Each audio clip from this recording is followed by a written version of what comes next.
ሰላም ጤና ይስጥልኝ ክቡራን ተመልካቾቻችን እንዴት አላችሁ? ሀገሬ ቴሌቪዥን እየተከታተላችሁ ትገኛላችሁ። ሀገሬ ስፖርትን ደግሞ ከይሳት ጀምሮ ወደ እናንተ ማድረስ እንጀምራለን። በቆይታችንም የተለያዩ አትሌቲክስ ጉዳዮችን እያነሳ ቆይታ እናደርጋለን።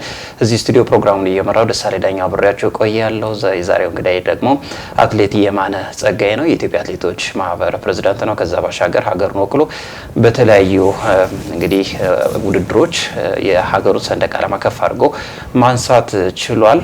አትሌት የማነ ጥሪያችንን አክብረ ስለመጣ እንግዲህ እጅግ አድርጌ አመሰግናለሁ። እንኳን ደህና ቆያችሁ። እኔም እንግዳ አድርጋችሁ ስለጋበዛችሁ እውነትም ሀገሬ ቲቪ በጣም ከልብ አመሰግናለሁ። እናመሰግናለን። እንግዲህ አንተ የኢትዮጵያ አትሌቶች ማህበር ፕሬዝዳንት ነህ። በአሁኑ ሰዓት በኃላፊነት እያገለገልክ ትገኛለህና ከዛ ባሻገር ደግሞ በተለይ ማራቶን ሲነሳ የማንን ማንሳት ግድ ይላልና የ2015 የቤጂንግ የዓለም ሻምፒዮና ላይ የብር ሜዳሊያ ማሳካት ይችላልና ከዛ ቀደም ብሎ ባሉት አመታት ደግሞ እነ ፉኮካ ማንሳት እንችላለን። የኦቶዋ ሮተርዳም ማራቶን የኮርስ ሪከርድ ጭምር ሰብረህ ማሸነፍ የቻልክበት ነበርና ምናልባት የእናንተ ዘመን አትሌቲክስ ምን ይመስላል? አሁንስ እንዴት ታየዋለህ? ለመጀመሪያ ያክል እስቲ በዚህ ጥያቄ እንጀምር። የማነ ያው እውነት አትሌቲክሳችን ያው በተወራረስ የመጣ አንዱ የሀገራችን ኩራት ነው። እኛም ቀደምት አትሌቶቻችን ጀግኖች አትሌቶቻችን የነሱ ፈለግና ታሪክ በመከተል ነው። እኔ አንዱ በተለይ በማራቶን አበበ ሲነሳ ሻምበል አበበ ሲነሳ ኢትዮጵያ ይነሳል። ቀጥሎ እነ ሻምበል ማሞ ወልዴ የተለያዩ ጀግኖች የማራቶን አትሌቶች በተለያየ ጊዜ ተፈጥረዋል። በሴቶች እንደ ጀግናዋ አትሌት ፋጡማ ሮማ ያው እነዚህ ፈርቀዳጅ ናቸው። የአፍሪካውያን የጥቁር ህዝቦች ፈርቀዳጅ ናቸውና የነዚህን ፈለግ ተከትለን እዚህ መድረሳችን ማራቶን በጣም ትልቁ አድካሚ የአትሌቲክስ ኢቨንት ነው። ኢቭን የተለያዩ ርቀቶች ኢትዮጵያ ባለብዙ ባለጸጋ ነች። ባለብዙ የአትሌቶች ባለሀብት ነች። ዩኒክ የሆኑ አትሌቶች አሏት። ከጀግናው በ10,000 ሜትርም ብንጀምር ከጀግናው ሻምበል ምሩጽ ይፍጠር ዘሽፍተር ከዛ በተወራረድ እነ ኃይሌ ሻለቃ ኃይሌ እያለ እነ ጀግናው አትሌታችንን ቀነኒሳ በቀለ ሌሎችም እስካሁን ያሉ የ10,000 የትራክ አትሌቶችም በሴቶችም ጀግናው አትሌታችን ድራርቱ ቱሉ በባርሴሎና ኦሎምፒክ የጀመረችው ፈርቀዳጅ ከስሯ ብዙ ጀግኖች አትሌቶች እስካሁን ያሉ ትውልድ እነ መሲያ አፈራች እነ ጥሩዬ አፈራች ሌሎችም ያን ፊልድ ያው እየተወራረሰ እዚህ ደርሷል። ጀግኖች ብዙ ጀግኖችን የፈራበት ነው እና በማራቶን በእኔ በኩል ስነሳ ግን ያው እኔ ቀጥታ ወደ ማራቶን የገባሁኝና በጊዜው ከነበረኝ ፍላጎትና የርቀቱን ኢንተረስት ካፍ ማራቶን ጀምሬ በክለቦች ከዛ ቀጥታ ያው እንደ ዲቪዥንም ብዙ የጀመርኳቸው ውድድሮች ነበሩ። ከ5000 ጀምሮ 1500 በሁለተኛ ዲቪዥን ቀጥታ ከዛ በኋላ ግን ወደ ሀፍ ማራቶን አመት ባልሞላ ደግሞ ወደ ማራቶን በመግባት በ2008 የመጀመሪያ ማራቶኒን በሞሮኮ ካዛብላንካ ሶስተኛ በመውጣት ሀብየን ጀመርኩት። ከዛ የተለያዩ ብዙ ውድድሮች የተለያዩ ቦታው ሪከርዶች በመሻሻል ብዙ የተለያዩ ውድድሮች አድርጌያለሁ። ሌሎች ጓደኞቼም አብሮ እንደ ጀግናው አትሌት ጸጋይ ከበደ ሌሎችም አብረን በወቅቱ በተለይ በ2009 ዓለም ሻምፒዮና የመጀመሪያ የዓለም ትልቁ ውድድር በበርሊን ዓለም ሻምፒዮና አራተኛ በመውጣት ከቡድን አጋሮቼ ከ2008 ቤጂንግ ኦሎምፒክ ብርም ነሐስ ሜዳሊስት የነበረው ጸጋይ ከበደ ተከታትለን በመግባት ሌሎች ጓደኞቼን ሀብየን የጀመርኩት ወደ 4 ዓለም ሻምፒዮናዎች ሀገሬን ወክያለሁ። ወደ 2 ኦሎምፒክ ደግሞ በመናቀው አሰራር ተበልቻለሁ። ያው በጣም ያዘንኩበት ዘመኖች አሉ፣ የተደሰትኩባቸው ዘመኖችም አሉ። ያው በህይወት ላይ ያለ የምታገኛቸው ነው። በላይ ያው እንደማንኛው ብዙ አትሌቶች ብዙ ነገር ብዙ ተጽዕኖ በሚፈጠርበት ያው ተጽዕኖ ያው የ2012 የለንደን ኦሎምፒክ በዛ ላይ ሁለተኛ ዓለም ፈጣን ሰዓት ሮተርዳም ሩጬ ያሸነፍኩበት በጣም ባለመብት ነበርኩኝ። መብቴን ያልተከበረበት ነበር። ቀጥሎም በቦስተንም በፎኮካም በተለያዩ ውድድሮችም አሸንፌያለሁ። 2016ም ሪዮ ኦሎምፒክም ባለመብት ነበርኩኝ። እንደዛ የዛን ጊዜ እንዲያም በጣም ጓደኞቼም አብሮ ያዘኑበት ከጀግናው አትሌት ፈይሳ ለሊሳ አብረን ነበር የምንሰራው። አብረን ክለብም ነበርን። በፊት አብረን የአንድ ክለብ ባይጅም ነበርን። በጣም እነሱም ያዘኑበት አብረን የነበረ ባለመብት 2015 ታውቃለህ ቤጂንግ ዓለም ሻምፒዮና ያን ሙቀት ተቋቁመን ብር ሜዳሊስት አምጥቻለሁ። አንደኛ ባለመውጣቴ መውጣበት ነበረ ግን በትንሽ ጥቃቅን ስህተቶች ያው ዋጋ የከፈልኩበትም አለ። የዛን ጊዜ ወርቅ ማግኘት ይችል ነበር። ያም ሆኖ ግን የነዛ ውድድር ቦስተን ሁለተኛም ሶስተኛ ወጥቻለሁ። ትልቅ ውድድሩ እድል ያላገኘሁበት የዛን ጊዜ እንዲያም ምንም የለመድኩትም ስለነበረ ያው ምንም ብዙም ክርክር ሳላደርግ የተውኩበት ነበር። ያው እንግዲህ በአትሌቲክስ ላይ በስፖርት ብዙ ነገር ይገጥም የለ ያው እነዛ ናቸውና ማራቶን እና ኢትዮጵያ ራሱ ለየት ያለ ታሪክ አላት። በተለይ አበበ ሲነሳ ኢትዮጵያ ሲነሳ አበበ ቢቂላ በተለይ ወደ ኤሽያው አካባቢ ወደ ጃፓን ወደ ሮም ወደ ኢሮፕ ብትሄድ የአበበ ማራቶን ሲነሳ ውድድሮችን በብዛት ያላቸው ውድድሮች ነተኩየ ይዘው ብዙ ውድድሮች አሉ በጃፓንና ኢቭን እስከ ሃፍ ማራቶን ውድድርም በአበበ ስም ተሰይሞ በተኩየ አካባቢ አምና እንዲያም ይመስለኛል በተኩየ ዓለም ሻምፒዮና የነበረው ልኡካን ቡድን እና በዛ ያለው የሀገራችን አምባሳደር አብሮ የተገኙበት የሆነ ሃፍ ማራቶን ያለ ይመስለኛልና መዛን ያህል ፍቅርና ትኩረት ያገኘ ኢቨንት ነው። የጥቁር ህዝቦች የመጀመሪያ በባዶ እግር ተሩጦ ማራቶን ያህል እኔ በጣም ይሄን ቴክኖሎጂ ያሁን ያለ ጫማ ሙቸት ሁሉ ነገር ቢገኝ ምን ይሰሩ ነበር ብዬ በጣም ምደነቅበት ነውና እኛም ከነሱ የተሻለ አግኝተናል። ከዚህ የመጣ ደግሞ አሁን ያው ማራቶን ወዴት እየሄደ ነው የሚታይ ስለሆነ ያው ከሁለት ሰዓት በታች የሰው ልጅ መረጥ ይችላል። ኢትዮጵያም በዚህ አኳያ አሰልጣኞችም አትሌቶችም እንኳን ደስ አላችሁ ለማለት ፈልጋለሁ። ያው በለንደን ማራቶን ጀግናው አትሌት የሙፍ ቀጀልቻ የተለየ ተአምር ሰርተዋል። ከኬንያዊ በትንሽ ሰከንድ ነው። ቀጣይ ይሄ ሪከርድ ይመጣል ብለን ወደ ኢትዮጵያ ተስፋ እናደርጋለን እና ማራቶን ይሄ ይመስላል ማለት ነው በአጠቃላይ። ያው ማራቶን እንግዲህ ትልቅ መስዋዕትነት የሚጠይቅ ነው። በተለይ ደግሞ ወደ ኤሽያና ወደ አውሮፓ ሲከናወን የፓሪስ ኦሎምፒክ እንኳን ማስታወስ እንችላለን። በሴቶችም በወንዶችም የነበረውና ሙቀት ሲሆንና ማራቶን ሲሆን ደግሞ ትልቅ ፈታኝ ይሆናል ብዬ አስባለሁና ያንተም እንግዲህ በተለይ ቤጂንግ ላይ የነበረ በፈረንጆቹ 2015 ላይ የተከናወነው ከፍተኛ ሙቀት ነበረ። በጣም ይፈትን ነበረ፣ መስዋዕት የሚጠይቅ ነበርና ያን ሁሉ ተጋድሎ አድርገህ ደግሞ ብር በማምጣት እንግዲህ ባለ ታሪክም ነህ ብዬ አስባለሁና ምናልባት ከአትሌቲክሱ ጎን ለጎን ደግሞ የኢትዮጵያ አትሌቶች ማህበርን በፕሬዝዳንትነት በኃላፊነት እየመራ ትገኛለህና ከአትሌትነት ወደ ኃላፊነት መምጣት ምን ይመስላል? ጫናዎች አሉት ወይ? እስኪ ይህን እናውራ። እውነት በጣም ደሳሌ እውነት ለምነግርህ ኃላፊነት በጣም ጫና አለበት። በግል ስትሰራው ያን የግልህ የዚህ ማለት ያው አገር ወክለ ስትሄድም በጣም በተለይ በሀገር ደረጃ አገር ወክለ ስትሄድ ብዙ ጫናዎች አሉ። ግን እኔ በኃላፊነት በጣም ይከብዳል ብዬ ነው የማስበው። ያ በራስህ በግል ብዙ ነገሮች ጥረት ታደርጋለህ ወይ የምታልፋቸው ነገሮች ይኖራሉ ወይ ውጤታማ ትሆናለህ እና ያው ወደዚህ ኃላፊነት እንድመጣ ያደረገኝም ብዙ ነገሮች አሉ። በተለይ ፍትህ ለማስፈን በአትሌቶች ላይ እኩልነት የተጠቃሚነት የማድረግ የተለያዩ በእኛ ያለፍናቸው ጫናዎች እንዳይደገሙ ለማድረግ ያንን ዘመናዊ ስፖርት ለማየትን ፍላጎት ስላለኝ ነው ወደዚህ የመጣሁ እንጂ እውነት ከድካም ወደ ድካም ነው። ብዙ ጊዜ ማራቶን ርጠ መልሰ በኃላፊነት ስትመጣ እውነት ለመናገር በጣም ትልቅ ኃላፊነት ነው። ያ ኃላፊነት ደግሞ ለመወጣት በጣም ቆራጥነት ይጠይቃል። ሲስተም መዘርጋት ያስፈልጋል።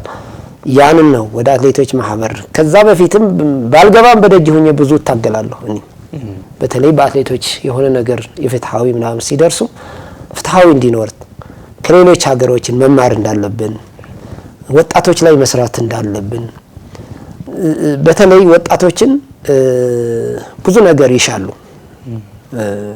ተስፋ እንዳይቆርጡ ጥሩ ውጤት ላይ እንዲደርሱ ያንን ሲስተም ከተዘረጋ ለማንም ያደላ ሲስተም ለመዘርጋትና እኩል ተጠቃሚነት በውጤቱ የሚተማመን አትሌት ለማየት ግን የኔ ትልቁ ፍላጎቴ ነውና እሱን ለማየት ነው እሱን ለመታገል ነው እዚህ ገባሁኝ ሌላም ያው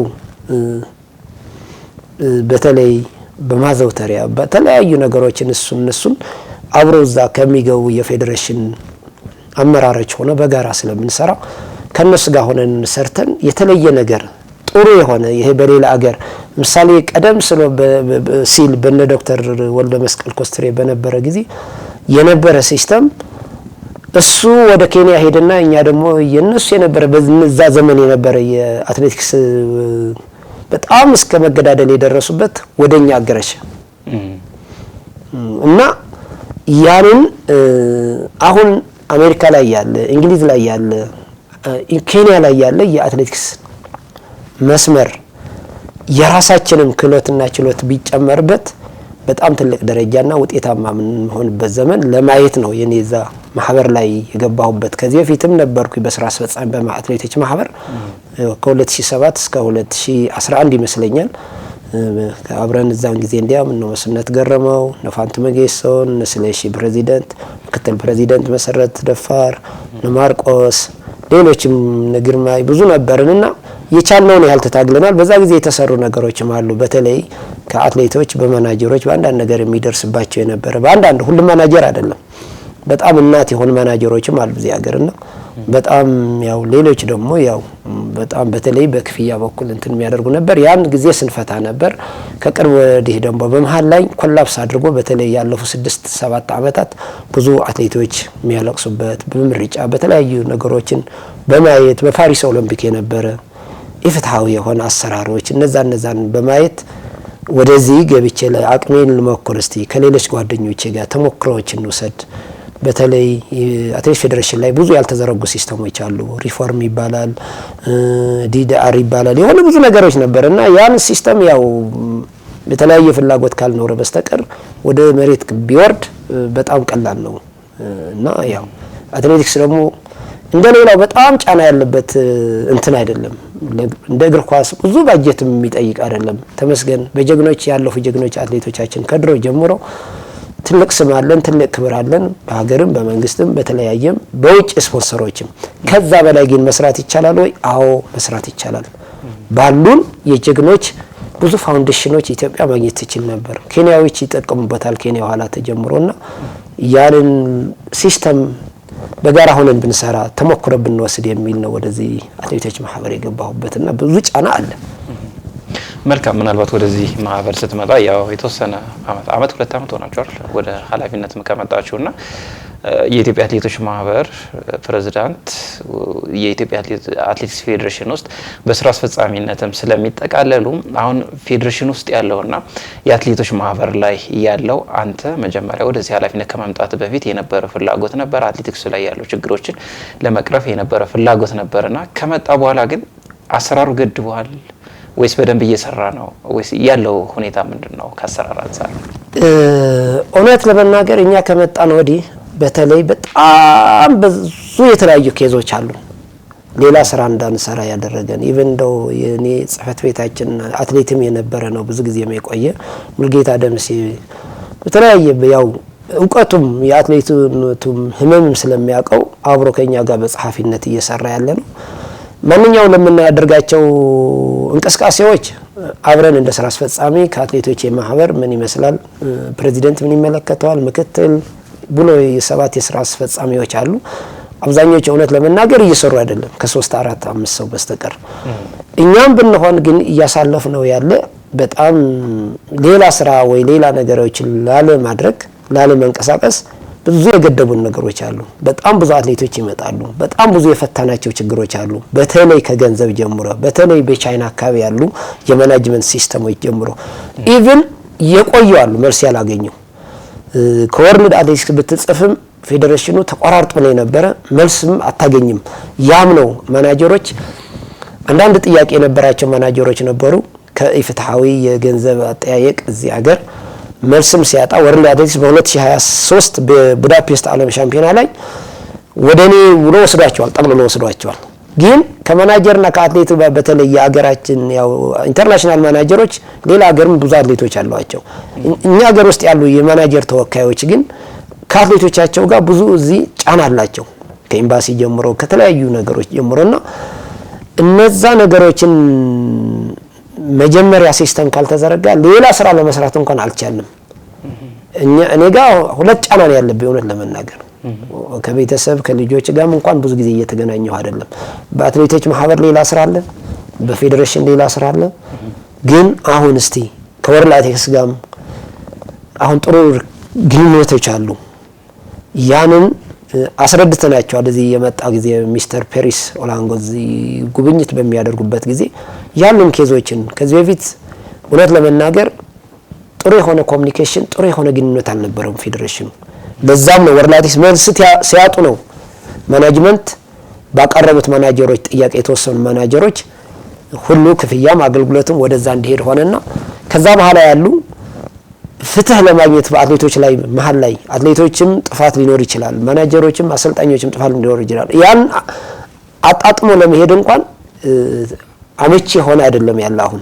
ምክንያቱም ከዚህ በፊት ትዝ ይለኛል ያኔ በፊት ብዙ ገንዘብ ስናስመልስ ኢቭን ዛሬ በ24 ሰዓት በ3 ቀን በ2 ቀን ከሩቅ ሀገር የሚመጡ ማናጀሮች ነው ራሳቸው እዚህ ያሉ ተወካይ እንኳን ሳይሆን ችግሩን ለመፍታትና ያን ለማድረግ ብዙ ነገሮች ከገንዘብ ጀምሮ አሁን ብዙ አሉ ያልጸዱ ነገሮች አሉ። ለምሳሌ አይታል በጣም ጊዜ ከአባድ ሐዲስ ለምሳሌ ከሞተ ስንት ጊዜው ነው የሱ ፍትህ ያላገኘበት አለ። ለምሳሌ ከማናጅመንት ከገንዘብ ጀምሮ በተደጋጋሚ ለማናጀር ትልካለ አጥጋቢ መልስ አይደለም የሚገኘው። ቤተሰቦች በዛ ብዙ ጊዜ ይጠይቁናል። እዚህ ስቲል ሰሞኑን በጣም እየተጠየቅን ነው። ብዙ በሀገር ውስጥም አንዳንድ ነገሮችም ችግር ስለነበረ ያው ቀደም ብሎ የነበረ እንዲያም ውጪ ያሉ አገር ውስጥም ያሉ ድጋፍ አድርጎ ለቤተሰብ እንኳን ሰርቫይቭ የተደረገበት ጊዜ አለ። ግን አለ ወይ የለም ወይ ያ ሲስተም የገንዘቡ ሁኔታ እንዴት ነው ብሎ ብዙ የሚጠይቁ አካላቶች ስላሉ ያን እንኳን እንትን ለማድረግ አልተቻለም። በፊት እንዴት ነበር የሚደረግ መሰለ ያ እንደዚህ አይነት ሲስተም ችግር ያለበት ማኔጅመንት ሌሎች አትሌቶችም እንዳይወጡ ይታገዱና በ24 ሰዓት ነው ያለው መረጃ ሁሉ አቅርቦ መፍትሄ የሚፈጥረው። አንዳንድ ያምስለ ሁሉም አይደሉም። ብዙ እናት የሆኑ ካምፕ ይዘው እዚህ ድጋፍ አድርጎ ፕሮጀክት አስቀምጠው የሚያሳድጉ ብዙ ነገሮች ደግሞ የሚለፉ ብዙ ውጤታማ የሆኑ ማናጀሮች ደግሞ እነሱ ደግሞ በዙ ስማቸው የማይነሳ በተለይ በዚህ ዙሪያ በአትሌቶች ስም በአሰልጣኞች ስም በሀገርም ስም ያላቸው አሁንም በዛ በበለጠ እንዲቀጥሉ ያላቸው ነገር የሚገጥማቸው ነገር ካለም አብረን በጋራ እየፈታን እንቆያለን። በጣም በአትሌቶች ስም አመሰግናቸዋለሁ። እናመሰግናለን። በዚህ ስራ ነው ተጠምደን ያለነው። ያልተፈቱ ችግሮች አሉ፣ ብዙ ችግሮች አሉ። አሁን ግን ቅርብ ጊዜ ከወርልድ አትሌቲክስ ላይ ያለ በጽህፈት ቤት ፌዴሬሽናችን ጽህፈት ቤት ብዙ ግንኙነት እየተፈጠሩ ነው። ያ ከማድረግ አኳያ ደግሞ የመጀመሪያ ጊዜ ጉብኝት ስታዲየሞች ስናደርግ እውነት አልመሰላቸውም ነበር ያለ የልማት መሰረተ ልማትም የብዙ እንትኖችና መጥቶ ጉብኝት አድርጎ ኢትዮጵያ ከኛ በላይ እነሱ ይቆረቆራሉ በአትሌቶቻችን። በጣም የጠቀሷቸው ጥቂት ጥፋቶች ለምሳሌ ፋውሎች ተሰሩ የሚሏቸው በጣም ጥቂቶች ሲምፕል ሊስተካከሉ የሚችሉ ነገር ናቸው። ግን እዛ ላይ ግን ትልቅ ሆኖ ነው የሚቀርቡትና በዛ ምክንያት የኢትዮጵያ አሰራር በጣም አይፈልጉትም ነበር የፌዴሬሽኑ። አትሌቶች ግን በአትሌቲክስ ግን ትልቅ ዋጋ ትልቅ ዝና ካላት አገር ግን ሶስቱ በዓለም ላይ ያሉ ከአሜሪካና ከኢትዮጵያ ቀጥሎ ኬንያ በጣም ብዙ አስተዋጽኦ ያላት ሀገር ግን ኢትዮጵያ ነች። እና ከዛ በኋላ በአንድ ወር ውስጥ መንግስትን ባደረገው ሚኒስትሩ በዚህ በጣም አመስገን ፈልጋለሁ። በተለይ የስፖርት ዘርፍ ኃላፊውና ወይ ስፖርት ባለ ቱሪዝም ማነው ስፖርት ወይዘሮ ክብርት ሸዊሻንካ እንዲሁም አቶ መኪ መሐመድ በአንድ ወር ባልሞላ ጊዜ ያ መሰረተ ልማት ከ200 ምናምን ሚሊዮን ወጪ በማድረግ ያን የመሰለ ውድድር እንድናዘጋጅ አሁን ከወርልድ አትሌቲክስ ላይ ጥሩ በዚህ ላይም በፌዴሬሽናችን ጽህፈት ቤትም ከ156 በላይ ደንብ የውድድር በማዘጋጀት ያ ውድድር አግኝተናል። ወደ ጎልድም አድጓል። ወደ ጎልድም አደግ ብቻ አይደለም ግን አሁን አደጋው እንዴት ነው የምናካሄደው? ግን ገና አሁን ስራዎች መጀመር አለባቸው ከአሁን በኋላ። ምክንያቱም በጣም ብዙ ነገሮች ይጠይቃል ወደ ጎልድ ሲያድግ እና ያ ከስፖንሰሮች ከተለያዩ አገር በቀልም ሀገር ውስጥም ያሉ ከውጭም ስፖንሰሮችን አፈላልገህ ካልተካሄደ በፌዴሬሽኑ አቅም ብቻ ይሄ ጎልድ ብቻ ይካሄዳል። ከ200 ሚኒመም $200,000 ይጠይቃል። እንትኑ ብቻ ሽልማት ብቻ አፕራይስ አለ፣ የተለያዩ አትሌቶች አለ፣ መግቢያ አለ፣ ትኬት አለ፣ ብዙ ወጪዎች አሉና እኛም ይሄ ትልቅ ካምፓኒዎች አሉ ብለን እናስባለን። በተለይ እንደ ኢትዮጵያ አየር መንገድ ባለውለታችን እነዚህ ለማካሄድ ግን ያ የተጀመረ ስራዎች በጥሩ ለማስቀጠል ጥሩ የሆነ ሪሌሽን ከወርልድ አትሌቲክስ እና ከተለያዩ ካምፓኒዎች ከኢንተርናሽናልም መቀጠል ያስፈልጋል። አሁን በተለይ በጽህፈት ቤት በኩል የተጀመሩ ሌላ ብዙ ችግሮች ካሉም እነሱ በሂደት ማስተካከል ይቻላል። ግን እኛ ብዙ ጊዜ አሁን አንዳንድ የሚነሱ አንዴ አትሌቶቹ ማህበር ጥገኛ ናቸው። ከዛ ያው አንተም ከምትጠይቀ ይሆናል ብዬ ነው። የሁሉም ጥያቄ ስለሆነ ነው። እኛ ጊዜያችን በዚህ ነው እያሳለፍን ያለ ነው። እቺ ማህበር ምንም ነገር አላገኘባትም፣ ባዶ ነው ያገኘነው። በባዶ ካዝና ደግሞ ብዙ ነገር አሰራም። እንደው በዚህ አደራ ምላችሁ በጋራ ብንሰራ የምናገኛቸው ስፖንሰሮች ብዙ አግሪመንት ፈጥረን ብንሰራ ጥሩ ደረጃ እንሰራለን። እኛ የቀረን 1 አመት ከምናምን ነው ማነው 2 አመት ከምናምን ነው የሚመጡ። እቺ ማህበር በጥሩ በመቆየቷ ራሱ ጥሩ ነው። ብዙ ኢንተረስቶች አሉ በተለያዩ የማይፈልጓትና ምክንያቱ ያው አትሌት ፕሮቴክት ስለምታደርግ ነው። ጥሩ አሰልጣኞችም ጥሩ ማናጅመንቶችም ፕሮቴክት እናደርጋለን በቻል ነው እንጂ ሌላ እኛ ስፖርት ለማድረግ ነው እንጂ ሌላ እንትን የለምና በዚህ ነው ተጠምደን ያለ ነው። በብዙ ነገር እንሰራለን ብለን ያሰብነው የቀሬታ ማዓት ግን ቤታችን ብታይት የተፈቱም ያልተፈቱም ብዙ የፈተናቸውም አሉ፣ ገና ያልተፈቱም አሉ። አሁን ጽህፈት ቤታችን በፌዴሬሽን በኩል ነው እነዚህ ችግሮች ሊፈቱ የሚችሉ አዘጋጅተን ያስቀምጥናቸውም አሉ። በእነሱ ኢሜል ነው ወደ ወርልድ አትሌቲክስ ተልኮ መፍትሄዎች የሚመጡ ከማና ኢቭን አሁን የወርልድ አትሌቲክስ የዚህ አትሌቶች ቀሬታ ዲፓርትመንት አሁን ጥሩ ሪሌሽን እየተፈጠረ ነው ያለና አሁንም ሴፍ ጋርድም እየተቋቁሞልናል። ያ ሲደመሩ ከዛ በኋላ ስፖርቱ ሲስተሙ እየተዘረጋ ይሄዳል። እንግዲህ መንከረኛ ሆነ ሪፎርምም አለ ሊደረግም እንዳይደረግም የብዙ ኢንተረስት ያለበት ሲስተሙ እንዲዘምን የማይፈለግበት መንገድም አለ። እሱ ሲዘረጋ የራሱ ስራ ተቆጥሮ ሲሰጠው የራሱ ቆጥሮ ሲያስረክብ ጥሩ የሆነ ሲስተም ያለው ቤት ይሆናል ብዬ አስባለሁ። የዛን ጊዜ የተለያዩ ዲቨሎፕመንት ይሰራል ብዬ አስባለሁ እንጂ በአዲዳስ ስፖንሰር ብቻ እኮ ኢትዮጵያ ፌዴሬሽን እኮ ፌር አይደለም ካለው ስም አንፃር። በተለይ የጠቀስኩት ሀገራቶች ከሩቁ የምስራቅ ኤሽያ እንግዲህ ባቦ ውድድር ከተዘጋጀ ከዛ ዋይኖት ሞርዛን አዲዳስ እንትን ማናገኝበት እና ጥሩ ነገር ለመስራት በጋራ መረባረብ ያስፈልጋል። ሚዲያ ያስፈልጋል። ሁሉ ይመለከተው እውነት ነው። እንግዲህ የኢትዮጵያ አትሌቶች ማህበር ከኢትዮጵያ አትሌቲክስ ፌዴሬሽን በበለጠ በርካታ ችግሮችን ቀዳሚው ገፈት ቀማሽ ነው ብዬ አስባለሁ እንደኔና ከተወሰኑ አመት ወዲህ ደግሞ በተለይ በኮሙኒኬሽን ረገድ ያለው ነገር ጥሩ የሚባል ነው። ከወርልድ አትሌቲክስ ጋር አሁን የኢትዮጵያ አትሌቲክስ ፌዴሬሽን ተቀራርቦ መስራት እየቻለ ነው። ውጤቶችንም እያየን እንገኛለንና ምናልባት ግን እንደዚህ የመጨረሻ ከኢትዮጵያ አትሌቶች ማህበር ጋር በተያያዘ አሁን ቀደም ሲል ያነሳው ችግር አለ። በተለይ ከዚህ ከማናጀሮችና ከሽልማት ገንዘብ መቅረት ጋር በተያያዘ አትሌቶች በተደጋጋሚ ጥያቄ የሚያቀርቡበት እንደሆነ የሚታወቅ ነውና ከዛ ባሻገር ደግሞ ሌሎች ችግሮች እንዳሉም የሚታወቅ ነው። ከዚህ በተለይ ኢንቪቴሽን ከመጣ በኋላ ከዛ ደግሞ ቪዛ የማግኘት ፕሮሰሱ እንዲሁም ሌሎች ጉዳዮች አሉና ነገር ግን እዚህ አገር ውስጥ ያልተፈታ በተለይ ከዚህ ከክለቦች ጋር በተያያዘ የኢትዮጵያ አትሌቲክስ ፌዴሬሽን ፓወር የለውም አቅም የለውም የሚባልበት ሁኔታ አለና ክለቦች የራሳቸው ህግ አላቸው፣ በራሳቸው መንገድ ነው የሚተዳደሩ። ሲፈልጉ ያባራሉ፣ ሲፈልጉ ይቀጥራሉ የሚባል ነገር አለና ክለቦች አትሌቶች ላይ ጫና እያሳደሩ ነው። ከዚህ ከጾታዊ ትንኮሳ ጋር በተያያዘ ችግሩ ሰፋ ያለ እንደሆነ ይታወቃልና እንደ ኢትዮጵያ አትሌቶች ማህበር ከዚህ ከክለቦች ጋር ከክለብ አትሌቶች ጋር በተያያዘ የሚመጣለት ቅሬታስ ምንድነው? የመጡ ቅሬታዎችንስ እናንተ ለመፍታት እንደ ሄዳችሁበት ርቀት ምን ይመስላል? እቺ ጉዳይ ላይ አጠራርገን እናንሳና። አዎ ትክክል ነው። ብዙ ወሬዎች ነው የሚወሩት ደሳለኝ። በተለይ እውነት ነው ከራስ ለዚህ እኮ ነው ሲስተም ያስፈልጋል እምልህና ይሄ በክለቦች በደረጃ በተለይ እንዴ አንዳንድ ክለቦች እንኳን ያየናቸው ሊፈርሱ ነው ሊቆሙ ነው የሚባል ነገሮች አለ። ክለቦች አትሌት የሆነ ነገር የተሻለ አግኝቶ ሊወጣ ሲፈልግ ወይ በተለያየ ህግ ይዞ ያስሩታል ወይ በተለያየ ቅጣት ያስቀምጡበታል። ራሳቸው ሲያባሩ ግን ምንም ተጠያቂነት የለም። አብዛኛው በቃ በአገር አቀፍ ያለ አሰራር ይሄ ነው ብለህ ምንም ማጋነን አይሆንም። በቃ መብትና ግዴታ ሊኖር ይገባል። ትክክል ነው። አንዳንዶቹ በመረጃ ተደግፈው ይዘው አይመጡም። አትሌቶቻችንም ይሄም ችግር አለ። ራሱ ጠያቂ የሆነ ራሱ አስከባሪ የሆነ ክለብ ነው ያለው አትሌት መኖር አለበት። ብዙዎቹ በብዙ ክልል በተለይ በተለያዩ ክልሎች በተለይ ራቅ ብለው ያሉ ከአዲስ አበባ ውጭ በተለይ በጣም ለተለያየ ጉዳትና ለተለያየ የክለቦች አሰልጣኞች አምባገነንነት የሚሆንበት ታይም ይታያል። በቁጥራቸው ትንሽ ያልሆነ እና ያ ነገር እውነት በዶክመንት የተያዘ በውል የተያዘ አስገዳጅ የሆነ እኔ እውነት ለመናገር አሁን የወጣው የስፖርት ህግ ሁሉ ይመልሰዋል ወደ ተግባር ከተቀየረ ሁሉ ነገር ይመልሰዋል የሚል ግምት አለኝ። ኢቭን እስከ የውጪ የማኔጅመንት የአትሌቶችን ገቢ ወጪ ውል ከካምፓኒም ይሁን ከማናጀር ጋር ያላቸው ውል ከፌዴሬሽን ጀምሮ እስከ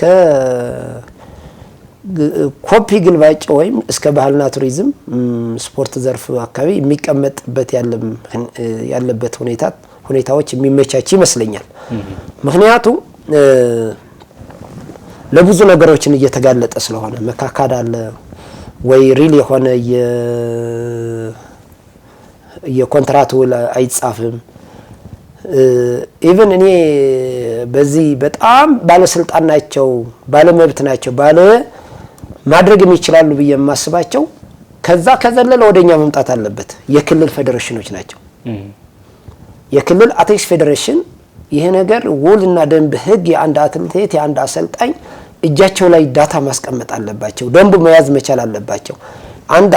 አንድ ክለብ የክለቦቹ ሊስት ዝርዝር ከነውላቸው መቼ ገባ እስከ መቼ የሚለው ነገር ቀድሞ እጅ ላይ ካልገባ አብዛኞቹ አትሌቶች የክለቡ ውል እንኳን እጃቸው ላይ አታገኝም።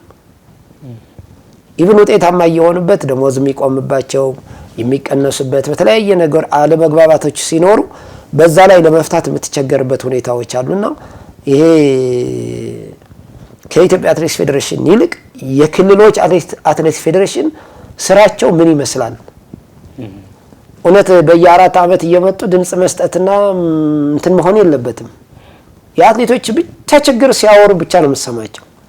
አሁን አንዳንዴ እዚህ ጠቅላላ ጉባኤ ሊሊ በተካሄደው የዘንድሮ የመጀመሪያ ተካፋይ የሆንበት ብዙ ነገሮችን ለማንሳት ነው የሚመክሩት የነበሩ ግን እንደ አትሌትም እንደ ሀገርም ወክዬ ስናገር ግን አጠገባቸው ያለ ችግር መቼ ተፈታ ነው ያልኳቸው። አንዳንድ ለሁሉም የሚገልጽ ምን ይመስላል ከዛ ይጀምራል ስርዓትና ደንብ እሱ ስርዓትና ደንብ እየያዘ ሲሄድ ወደ ሀገር አቀፍ ሲመጣ ደግሞ ያ ሲስተም እየተዘረጋ ይመጣና ሁሉ ራሱ የቻለን አካሄድ ይኖረዋል። ስለዚህ ያ ግን የለም በተግባር ላይ የለም እና አሁን ያልካቸው ችግሮች በስፋት ይታያሉ። አንዳንዶቹ በፎርማል አልፎርማል የሆነ ነገር ነው በብዛት እንትን የሚሉ አንዳንዴም ትንንሽ አትሌቶች ከሆኑ የመፍራት ነገር የሚያሳዩበት ጊዜ አለ። ይነግሩህና በቃ እንደዚህ በልሽ አምጡ ስትላቸው በዛ ይጠፋሉ። ያው እንግዲህ እኛ ከእንደዚህ ከመጠየቅ ወደ ኋላ በተለይ እኔ ከመጠየቅ ወደ ኋላ ብዬ አላውቅም እንደ ማህበርም እንደ ግሌም። እንደዚህ ያው ስርዓት ያለው አትሌት መብቱም የሚያስከብር ግዴታው የሚወጣ አትሌት ግዴታ መሆን አለበት። በሁሉ ያስፈልጋል እና ያ ግን አይተገበርም እና በተለያዩ የቪዛ ፕሮሰስ የምትላቸውም እኔ እንደገባሁ በተለይ አንዳንዴ በዚህ በቪዛ ፕሮሰስ በጣም እኛ አይደን ነው ለምን እንደተፈለገ ክሊር ያልሆነ ያ ሲስተም እንዲቀጥል መፈለግ የለበትም። እንደገባን እኔ ዋንኛውን የጠየቁት አትሌቶች ወደ ፌዴሬሽን ወይ የማይመጡበት ሲስተም መዘርጋት አለበት። ዳታ ሲስተም ተዘርግቶ በአፕሊኬሽን ቢሆን በተለያዩ ሁኔታዎች ተዘርግቶ በአፕ ከኤምባሲዎች ከሚመለከተው አካላቶች ዲጂታላይዝ የሆነ ሲስተም ካልዘረጋ በተለያዩ በአትሌቶች ስም የሚነገድ ብዙ ነገሮች አለ። ኤምባሲዎችም የተቸገሩበት ማተሙ ይታተማል፣ ይቀረጻል፣ በተለያየ ነገር ይፈጠራል። እኛ በምናቃቸው ብዙ ነገሮች የሁማን ትራፊኮች የሚተላለፉበት ቤት ነው።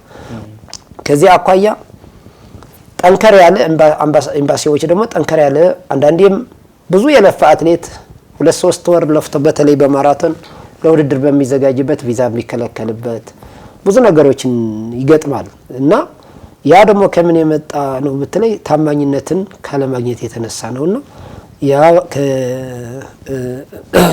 ክሊር የሆነ ነገር እንዲቀመጥ ግን እንፈልጋለን። እውነት ለመናገር የሀገራችን የቴክኖሎጂ ወይ ደግሞ በጣም የሴኩሪቲ እና የቴክኖሎጂ ዋና ኢንፎርሜሽን የሆነው ኢንሳ አሁን ከፌዴሬሽናችን ጋር ውል ተፈጽሟል። ያው በስንት ውጣ ውረድ ነው እሱም ፍላጎት የሌላቸው ሰዎች ወይ ያልነበረን ሰዎች አለን። ከስራ አስፈጻሚ አካባቢ ነበርን በስንት ነገር ግን ከአትሌት ሬጂስትሬሽን ወርልድ አትሌቲክስ ያመጣው ኢንተግሪቲ ከባድ የሆነ የአትሌቶችን ሬጂስተር ከማድረግ ጀምሮ የፈጠራቸው ጥያቄዎች አሉ። በዚህ አንጻር በአጠቃላይ በዚህ ሲስተም አትሌቶቻችን ሲያልፉ ግን የቪዛውም የተለያዩም ሪፎርሙም ወደ ስርዓት ሲተገበር ይሄን የቪዛ ፕሮሰስ የጠየቀኝ ይቀረፋል ብዬ አስባለሁ። የሚመለከተው ይሆናል ብዬ አስባለሁ። ምናልባት እዚህ የአትሌቶች ማህበር ላይ በተለይ ችግሮች የሚፈቱት ችግሮች የሚታወቁት ተደጋጋሚ ስብሰባዎችን በማድረግ ይሆናል ብዬ አስባለሁና እንደ ኢትዮጵያ አትሌቶች ማህበር በአመት አንዴ ጠቅላላ ጉባኤ በማድረግ ከዛ ደግሞ በአመት አንዴ መወያየት ብዙ ለውጥ ያመጣል ብዬ አላስብና የኢትዮጵያ አትሌቶች ማህበር ደግሞ ከመጣችበት 1 አመት ከግማሽ ያክሉን አትሌቶችን አላወያዩም። ከአትሌቶች ጋር በተለይ ስብሰባ በማድረግ ሰፊ ውይይቶችን በማድረግ አንጻር ክፍተቶች አሉ የሚሉ ነገር አለና እንደ አትሌቶች ማህበር ስራ አስፈጻሚ እዚህ ላይ እንደምን አይነት አቋም አለ? እኛም ስንመጣ ሙሉ ዝግጅት ተደርጎ አይደል የመጣው። መቼም ታቋል ደሳለኝ የነበረ የኢትዮጵያ የአትሌቲክስ ፌዴሬሽን የስራ አስፈጻሚ ኮሚቴ በተለይ ለፕሬዚዳንቶች የሚወዳደሩ የነበሩ አካላቶች እኔ እንደው በጣም ቃል በተግባር መደረግ አለበት ብዬ የማስብ ነውና ያ እየተደረገ ነው ወይ? ያው እናንተ የምታውቁት ነው። እኔ የአደባባይ ሚስጥር ነውና የኛ ማህበር ለማጠናከር በዛን ጊዜ ብዙ ከነጌታ ነው ሞላ ትልቅ በተለይ የአማራ አትሌቶች ማህበር ሌሎችም ከዛም ከትግራይም ከኦሮሚያም አትሌቶች ማህበር በተለይ ደቡብ አትሌቶች ማህበር እነዚህ ጠንከር ብሎ ቀደም ብሎ ተመስርቶ የነበሩ ማህበር የሚሰሩ ጠንካራ ተጽዕኖ ፈጣሪ የአትሌቶች ማህበር ስራ አስፈጻሚ ያው እንደው ተሳስቼ ከሆነ በዛ ነበር ጊዜ በተደጋጋሚ ስብሰባ አካሂደናል። ይህን ስብሰባ የኢትዮጵያ አትሌቶች ማህበር ለብዙ አመታት ለ6 አመታት እኔ ብዙም አላወቅንም። ውድድር አካሄደ ይባላል፣ ገቢ ግን የለውም። ያገኘነው ባዶ ካዝና ነው። ወልመስትም የሚሰበሰብ ገንዘብ አለ ብለው ነበር የቀድሞ አትሌቶች ማህበር የነበሩ ዋናዎቹም በእነሱ በኩልም እንዲመጣ ጠያቄ በተደጋጋሚ በተለይ ሶማሌ ክልል ኦሮሚያ ቢሽፍቱም የሆነ ውድድሮች አካሂዶ ነበር። ደንብና ስርዓት ስላልነበረው ግን ተጠያቂም የሌለው ገንዘቡ ለመሰብሰብ እኛ መብት ኑረን አላገኘንም። ውል ቢኖር በውል ተሰበስበዋለህና ኦዲት ሳታርጉ ነው የተረከባችሁት? ምንም የለም። ያው የተካሄደ ብዙ ነገር አሁን በተደጋጋሚ ጠይቀናቸዋል፣ በደብዳቤም ጠይቀናል። ግን ምሳሌ አንዳንዶቹ እንዲያም ማህበሩን ለማፍረስ ሲንቀሳቀሱ የነበሩ 6 አመት ሙሉ ሳይሶር የወጡ በተለይ ኢቭን እንኳን የመረጣቸውና የወከላቸውን ክልል ሳያስረክቡ ከክልላቸው አትሌቶች ማህበር ሳይወያዩ በሌላ ክልል የመጡ ስራ አስፈጻሚዎች ነበሩ። ስም መጥቀስ አያስፈልገኝም እነማን መሆኑ አትሌቶች ስለሚያውቋቸው። ከዛ ከማህበር ኳን ሲወጡ በዋናው ስራ አስፈጻሚ ለመምጣት እንኳን ያልሄዱበት ያልቆፈሩበት ቦታ የለም። ምን እንደነበረ አላውቅም፣ ምን ጥቅም እንደነበረ አላውቅም። ያው የተለየ ነገር ኖሮ ይሆን እንዲያም ብዙ የፕሬዚዳንቶች ሁሉ ፉክክር ባያችሁበት እንደው ይሄ ቤት ወርቅ አለው ወይ ዲያመንድ አለው ወይ ነዳጅ አለው እስኪባል ድረስ አልነበረ። ድምጽ ይሄን ያህል ሚሊዮን ገባ ሲባል እየተጻፈ ነበር በተለያዩኛ አሁን ፎርማል አልፎርማል ባልሆነና ያንን ኢንፍሉዌንስ አድርጎናል። ማላይ አንዳንድ ክልሎች በቃ ጣልቃ ተገባና ኢቭን እኔ እንኳን ከመጣሁበት ክልሎች የብዙ እጆች ገብተውበት እውነት ለመናገር እኔ እዚህ ሆኜ የምናገረው ትናንትም የተናገርኩት አንዳንዶች እልክ አስይዞይ ለማስተካከል በየገባሁ እንጂ እውነት ለመናገር የዚህን ያህል ማስተካከል ቤት ከሆነ ፍላጎትም የለኝም አልነበረኝም።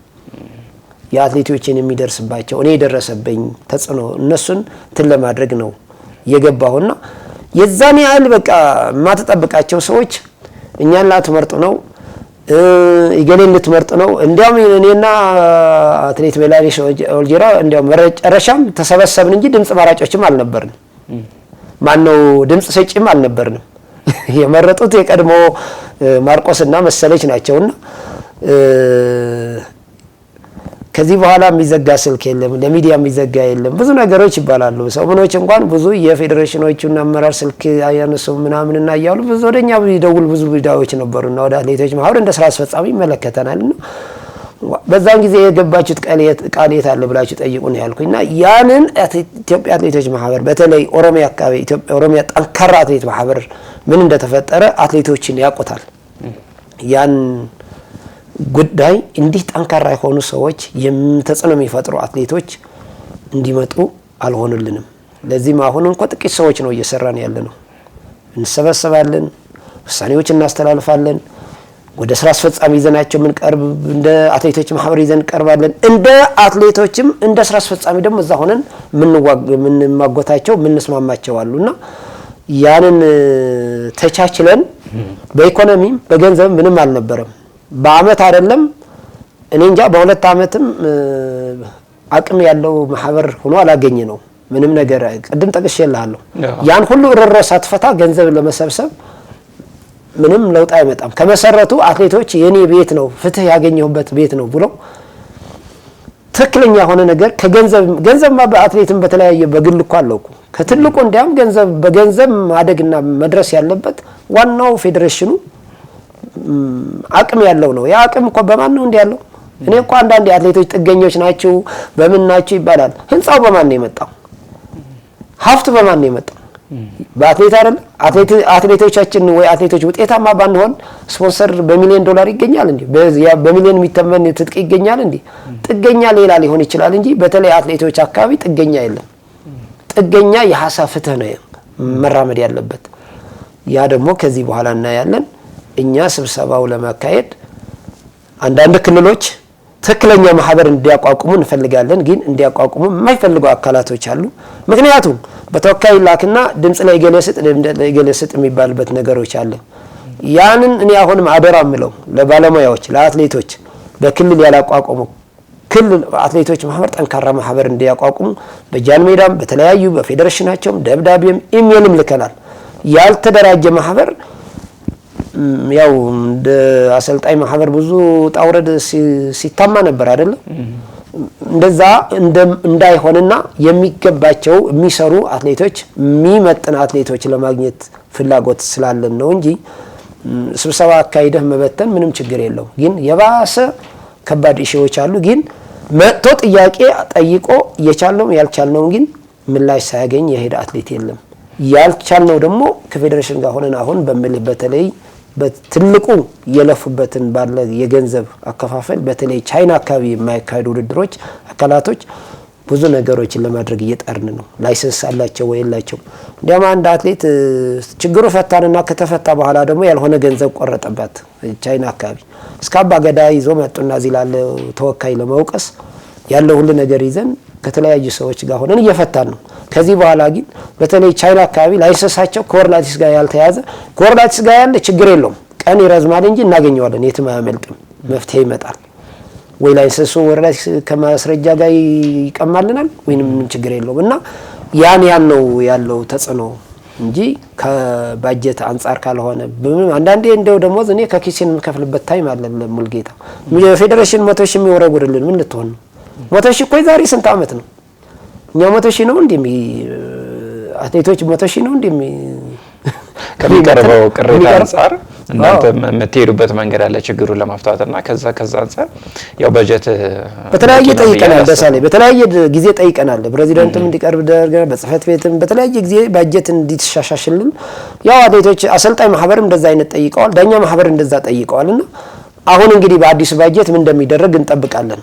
ከሌለን ግን ያቺ ያጠራቀምናት ወይ ያለችው ከኪሳችንም ቢሆን ወይ በግላቸው መጣ ይሆን ያችን ምን እናድርግ የሚለው ነገሮች እንሄዳለን።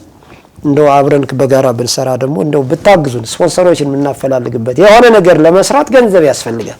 ከዚህ በፊት ኦሎምፒክ ኮሚቴም በተደጋጋሚ ጠይቀናል። ያው እንግዲህ አይደል ነው ምን አይነት ኔትወርኮች እንዳሉ አላቅም። መልስ ግን አልተገኘም። ከዚህ በፊትም የነበሩ 2 ሚሊዮን ቃል ተገብቶልናል ኦሎምፒክ የሚል ነበር። እሱም አላገኘንም። ያለነው በባዶ ነው። ኢቨን ከውጭ ከኢንተርናሽናል ሳይቀር አባላቶች ሆኖ መንበር ሆነ ደብዳቤ ከላካችሁ እናስገባለን የሚል ነበር። በተነናል። ያው ምን ለማለት ፈልጌ ነው ያው እንግዲህ በአስገዳጅ እንትናትለውም እስከቻልከው ትሰራለህ፣ ካልቻልክ ደግሞ የሆነ ለሚመለከተው አካል ጠቅላላ ጉባኤ ጠርተ ያለው ችግር ተብራራለህ። እነዛ አጀንዳዎችን ስላልተፈቱ ነው እንጂ ምንም ያው የአንድ ቀን ጠቅላላ ጉባኤ ማካሄድ ለኛ ምንስ ኑረን ምንስ ኦዲት ኑረን ምንስ ብዙ ነገር ኑረን እንሸሻለን ብለን ነው። ቀደም ሲል ያነሳው ነው እንግዲህ የቤተሰብ ጉዳይ አለ። በተለይ ደግሞ በላይነሽ አትሌት በላይነሽ እና አንተ በኢትዮጵያ አትሌቲክስ ፌዴሬሽን የስራ አስፈጻሚ ኮሚቴ ውስጥ እየሰራችሁ ትገኛላችሁና እሱም ራሱን የቻለ ሌላ የስራ መደራረብ ይሆናል ብዬ አስባለሁ እንጂ የኢትዮጵያ አትሌቶች ማህበር አሁንም የሚቀሩት በርካታ የቤት ስራዎች እንዳሉ የሚታወቅ ነው። በተለይ ደግሞ የክልል ማህበራት የክልል የአትሌቶች ማህበራትን ከማደራጀት አንጻርም ያው በርካታ ስራዎች ይጠበቁባቸዋል ብዬ አስባለሁ። በቅርብ የተቋቋመው የአዲስ አበባ አትሌቶች ማህበር ማንሳት እንችላለንና በእርግጥ ግን አሁን ለእናንተ ላይ ብቻ የሚተው አይደለም። አሁን አንዳንድ የክልል የአትሌቶች ማህበር ጉልበታም የሆኑ አሉ። በተለይ ደግሞ ጠቅላላ ጉባኤ ላይ ደግሞ አላስፈላጊ ድርጊቶችን የሚያደርጉ እንዳሉም ያው እኛ በቅርብ የምንመለከተው ስለሆነ እንደ ችግር በርካታ ነው ያለባቸው ችግር ብዬ አስባለሁ። ነገር ግን ደግሞ ባለቻቸው የተወሰነ ጊዜ ደግሞ በተለይ ስፖንሰሮችን ከመፈለግና ውድድሮችን ከማከናወን አንጻር መስራት ትችላላችሁ ብዬ አስባለሁና 2019 እየመጣ ነውና ምናልባት ውድድር ከማከናወን የራሳችሁን ገቢ ከማመንጨት አንጻር የምትሰሩት ስራ ካለ እንደሷን ብታነሳል። ያው ቀደም ብሎ የአባላት ምዝገባን በተወሰነ መልኩ መጀመራችሁ ያው የሚታወቅ ነውና ነገር ግን በአባላት ምዝገባ ብቻ የኢትዮጵያ አትሌቶችን ችግር ይቀርፋል ተብሎ አይታሰብምና ትልቅ የፋይናንስ በጀትም ያስፈልጋቸዋል ብዬ አስባለሁና 2019 እንደ ስራ አስፈጻሚ የወሰናችሁት ካለ እሷን ትንሽ አንሳልኝ። ያው እንደ ስራ አስፈጻሚ ብዙ ወስነን ነበር። ለምሳሌ ከኢትዮጵያ ኦሎምፒክ ኮሚቴ እስከ ተከበሩ ዶክተር አሸብር ወልደ ጊዮርጊስ አብረን በአካል ሄደን ደብዳቤም ድጋፍ እንዲያደርጉልን ኮሚቴያቸው አቅርቦ ያው መቼም ኦሎምፒክ አካባቢ ነው ይሻላል ብለን የምናስበው ብዙ ወጪ በየአመቱ ብዙ ተደራራቢ ውድድር የላቸውምና ከዚህ አንጻር እንደው ብትረዱን ብለን ነው በግልጽ የነገርናቸው። አብረን ምን ሰራቸው ከስፖርቱ እድገት በተለይ ከአትሌቲክስ በተለይ በ10000 5000 አካባቢ ጀምሮ ያለ የውጤት መዋጀ እነሱ ከአትሌት በላይነሽ ጋር ሆነን አትሌቶች ማህበር ተወያይተን የሰጡን አደራ ይዘን ሄደን ጠይቀናል። ከዛ በፊትም ተጠይቆ ስለነበረ እሱንም እንደዚህ ስለነበረ ብለን ከኛ በፊት የነበሩ ትንሽ የሆነ ነገር ብናገኝ እውነት ለመናገር አሁንም በዚህ መልእክቴን ማስተላልፈው በስፖንሰርነት አብረን በአጋርነት ሰርተን የሆነ ነገር ብናገኝበት መንገድ ካለ ምንም ችግር የለውም። እኛ ዝግጁ ነን። ብዙ አቅደን ነበር። እቅዶቻችን ግን የ2018 አብዛኛው ያው አትሌቶችን አላወያያችሁም የሚባለው ነገር እውነት ለመናገር ሄሽም እንደገባን በተለይ መጪው ዓለም ሻምፒዮና ስለነበረ አትሌቶች የፓሪስ አይነት ጭሆት ልቅሶ እንዳይፈጠር ምን ይምሰል ከታዋቂ አትሌቶች መጀመሪያ ሰብስበን ወደ ስንት አትሌቶች ጠርተን አብዛኞቹ እኔ ቅድም ያልኩ ነገር አለ። በተለይ ይሄ የመሸሸት አትሌቶችን ይሸሻሉ፣ ከክለብ ይሸሻሉ። ከአንዳንድ ማናጀሮችም እንዳትሄዱ ይሏቸው ይሁን ምን ይሁን የሚፈሩበት መንገድ አለና ያው በተለይ በአንዳንድ ክልል ስለማቅ ነው ያን ወደ ማህበር እንዲቀርቡ ራሳቸው እንዲያቁ መብታቸው እንዲያስከብሩ እንዲያከብሩ የማይፈልጉ ብዙ አሰልጣኞች በቁጥር ማግኘት ይቻላል። እነማን እንደሆኑ ደግሞ ያውቃሉ ምን እንደሆነ አብዛኛው ደግሞ አገርም የሚያውቃቸው ናቸው። ኢቭን የቀድሞ ስራ አስፈጻሚዎች በተለያዩ አገር ውድድሮች ሲሄዱ ያዩዋቸው ብዙ ነገሮች አሉና ያንን ከማድረግ አንጻር ይመስለኛል የተገኙ ጥቂት ከነ ታምራት ቶላን ሙክታር የተወሰኑ ትልልቅ አትሌቶች ነፎቴን ብዙዎችም ነበሩ ተገኝተዋል። እኛ ብዙ መልእክት አብረን መብታቸው ግዴታቸው በውድድሮችም በተለያዩ እነዚህ ችግሮች ምን መምሰል ግዴታና ውዴታም መብትም በሚል ብዙ ይተችልና አካሄድ ሞክረን የተገኘ ጥቂት አትሌት ነው። ከዛ ቀጥሎ ማናጀሮች አትሌቶችን በአንድ ላይ ስለ ዶፒንግ በአጠቃላይ ያለ አብረ በመስራት ተወያይተን በአካዳሚ አዳራሽ ሁለት ጊዜ ይመስለኛል። አንደኛው ከአትሌቶች ብቻ ለመወያየት የሚመለከተው ከፌዴሬሽንም ከአትሌቶች ጋር ማህበርም ጋር ሆነን በጋራ ያካሄድነው ውድድር የተገኙ አትሌቶች ግን ጥቂቶች ናቸው። ያ አሁን ምልህ ለዛ ነውና በተለይ ቅድም እንዳልካቸው ጠንካራ የሆነ አትሌቶች ማህበር አሉ። እነሱ አሁን እንዲያም እንደ ክልልም ባለፈን ባህር ዳር ብሄድኩም እያነሳሁ ነበር። እንደ አትሌቶች ማህበር የአማራ አትሌቶች ማህበር ጠንካራ ማህበር ነው። በጣም ፋይት እያደረጉ ያሉ አትሌቶች አሉ። በጣም ቀጥሉበት ነው ማለት ማመስገን ፈልጋለሁ በኢትዮጵያ አትሌቶች ማህበር። ኦሮሚያ ላይም አሉ እንደዛ እንደነ የማነ መርጋ ብዙ አትሌቶች አሉ ፋይት እያደረጉ የነበረ። አሁንም ያ ማህበርም እንዲጠናከር ነው የምንፈልገው። እንዲያም የኦሮሚያ አትሌቶች ማህበር በገቢም ራሱ በጣም ከፍ ያለ ማህበር ነውና እነዚህ ተጠናክሮ ጠንካራ የሆነ መፍትሄና ለውጥ እንዲያመጡ ነው የምንፈልጋቸው። ብዙ ክለቦች እየፈረሱ ነው ያሉ። ተሟጋች መሆን አለብን። ለኛ ብቻ የሚተው አይደለም። ለፌዴሬሽን፣ ለተለያዩ ለሚመለከተው አካል፣ ለመንግስትም፣ ለባህልና ቱሪዝም፣ ለስፖርት ዘርፍም በጣም እንትን አሁንም ኦሮሚያ ላይ አንዳንድ ክለቦች የብዙ ወራቶች ደሞዝ ያልተከፈልን የሚሉ ክለቦችም አሉ። በጣም ጠንካራ ክለቦች እና በኋላ ዋጋ እንዳያስከፍለን በሀገር ደረጃ እንዲያም መበርከት ሲገባቸው ሌላ ተቋማቶችን መያዝ ሲገባ የነበሩትን የምናፈርስ ከሆነ የሚወድቁ ከሆነ ይሄ ተገቢ አይደለምና አዲስ አበባም በጠንካራነት እንዲቋቋም ተቋቁሞ ይሆናል። ከዚህ በፊት ብዙ ሽኩታዎች ነበሩ። እነሱ ቀርፎ ብዙ ነገር ይሰራሉ ብዬ አስባለሁ። በትግራይ አካባቢም በተለያዩ እነ ደቡብ አካባቢም ብዙ ነገር እየጠየቅን ያለ ነው። ግን ምን ላይ ያሉ ነው የሚለውን እነዚህ መጠየቅም ብቻም አይደለም መስራትም ማዘዝም ይችላሉ። ስልጣኑ የነሱ ነውና ስለዚህ እኛ ክፍት ነው ቤታችን አብሮ ከተለያዩ ከሚዲያም ከሁሉም ባለን አቅም መታገል ነው መስራት ነው። ያው እንግዲህ በተለይ አትሌቶች ማህበር ላይ መስራት ማለት በዜሮ ባጀት በርካታ ችግሮችን ለመቅረፍ መሞከር ማለት ይመስለኛል። እንግዲህ እኔ ቀደም ሲል ስታወራ በተረዳሁት መልኩና እንግዲህ 2019 ላይ ኢትዮጵያ አትሌቶች ማህበርም የተጠናከረ በተለይ አመታዊ ሪፖርት ይዞ የፈታቸውን ጉዳዮች ይዞ ይቀርባል ብለን እናስባለንና ምናልባት የማነ ወደ አሜሪካ ትንሽ እናቅናና ያው ዩጂን ላይ የዓለም ከዓመት በታች አትሌቲክስ ሻምፒዮና ተጠናቋል። ኢትዮጵያም እንግዲህ በተለይ ከኬንያን ተከትላ ከአፍሪካም ሁለተኛ ሆና ያጠናቀቀችበት ነበር። ባለፉት ሁለት ሻምፒዮናዎች ደግሞ ኬንያን በልጠን ያጠናቀቅንበት ውጤት ነበርና እንደው ጠቅለል ሲል በርካታ ስራዎች ተሰርተዋል። በእርግጥ ከዚህ ከእድሜ ጋር በተያያዘና አንዳንድ ርቀቶች ላይ ደግሞ ከነጭራሹ ያልተወከልንበትም ርቀት እንደነበረ ያየንበት ነው። ተስፋ ሰጪም ውድድሮችን ውጤቶችን ተመልክተናልና እንደው በአትሌት የማነ ጸጋዬ እይታ የዩጂን ከዓመት በታች አትሌት ሻምፒዮና ምን ይመስል ነበር? እስቲ እቺን አንሳ። ያው እውነት ለመናገር የዩጂን ኦሪገን ላይ የተካሄደው የዓለም ወጣቶች ሻምፒዮና ብዙ ማለት እንደው እንደ ፌዴሬሽን ተገማግመን ውድድሩ ስላልተገማገመ ውድድሩ ተገማግመን ምን ይመስላል ጠንካራ ጎኑ ደካማ ጎኑ ምን ያህል ምን ሰክሰስፉል አደረግን ምንስ ይቀረናል የሚለውን እንደው እንደ ፌዴሬሽን ተወያይተን ተገማግመን ሆኖ ለኔ በጣም ደስ ይለኝ ነበር። ግን ያው እንደግል ኢትዮጵያ አትሌቲክስ ፌዴሬሽን እኮ ባህል የለውም። ለምሳሌ ከውድድሮች በኋላ የመገምገምና የመገማገም ባህል የለም። ለምሳሌ አሁን በቅርቡ የተከናወነው የቶኪዮ ዓለም ሻምፒዮና ከዛ በኋላ የነበሩትም ቶኪዮም ተረሳ፣ ፓሪስ ተረሳ እንዳለው ቶኪዮም ደግሞ ተረሳና ተሸፋፍኖ የሚቀርበት ሁኔታ አለ። ፓሪስ እውነት ለመናገር የበፊቶቹ ቀድሞ ፓሪስ ኦሎምፒክ ነው አይደል? እሱ እውነት ይመስለኛል በጣም የተገማገሙበት ይመስለኛል። በክብርት ፕሬዚደንት ደራርቱ ቱሉ ከሚመለከተው አካል ያው ሰማ ነበር። እውነት ለኛ ውድድሮች ከህግ አንጻርም እኔ አሁን ከህግ አንጻርም ከህግ አኳያም ከኦዲትም መንግስት ከሚጠይቀን ጥያቄም የኛ ቤት እስከዛሬ ያው ይሄ ውድድር በተገቢ ተገምግሞ ኦዲት ተደርጎ ተፈራርሞ ቃለ ጉባኤ ተይዞ ተቀምጠዋል የሚል ሐሳብ የለኝም። እንዲያም ከጀመርንበት እኛ ስንገባ አቋም መላኪያ ውድድር ነው ተሎ ከክፊታችን ያገኘ ነው በፊቱ ስራ አስፈጻሚ የጸደቀው።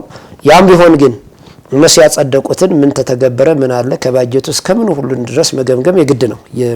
የተረከበው አካል ተቋም ነው። ከዛም ቀጥሎ የትልቅ ውድድር ያካሄድ ነው ጃን ሜዳም ነበር አገር አቋራጭ ትልቁ ውድድራችን የነበረ ግን ኢንዶር ሻምፒዮን ቻይና ላይ በተካሄደ ነበር።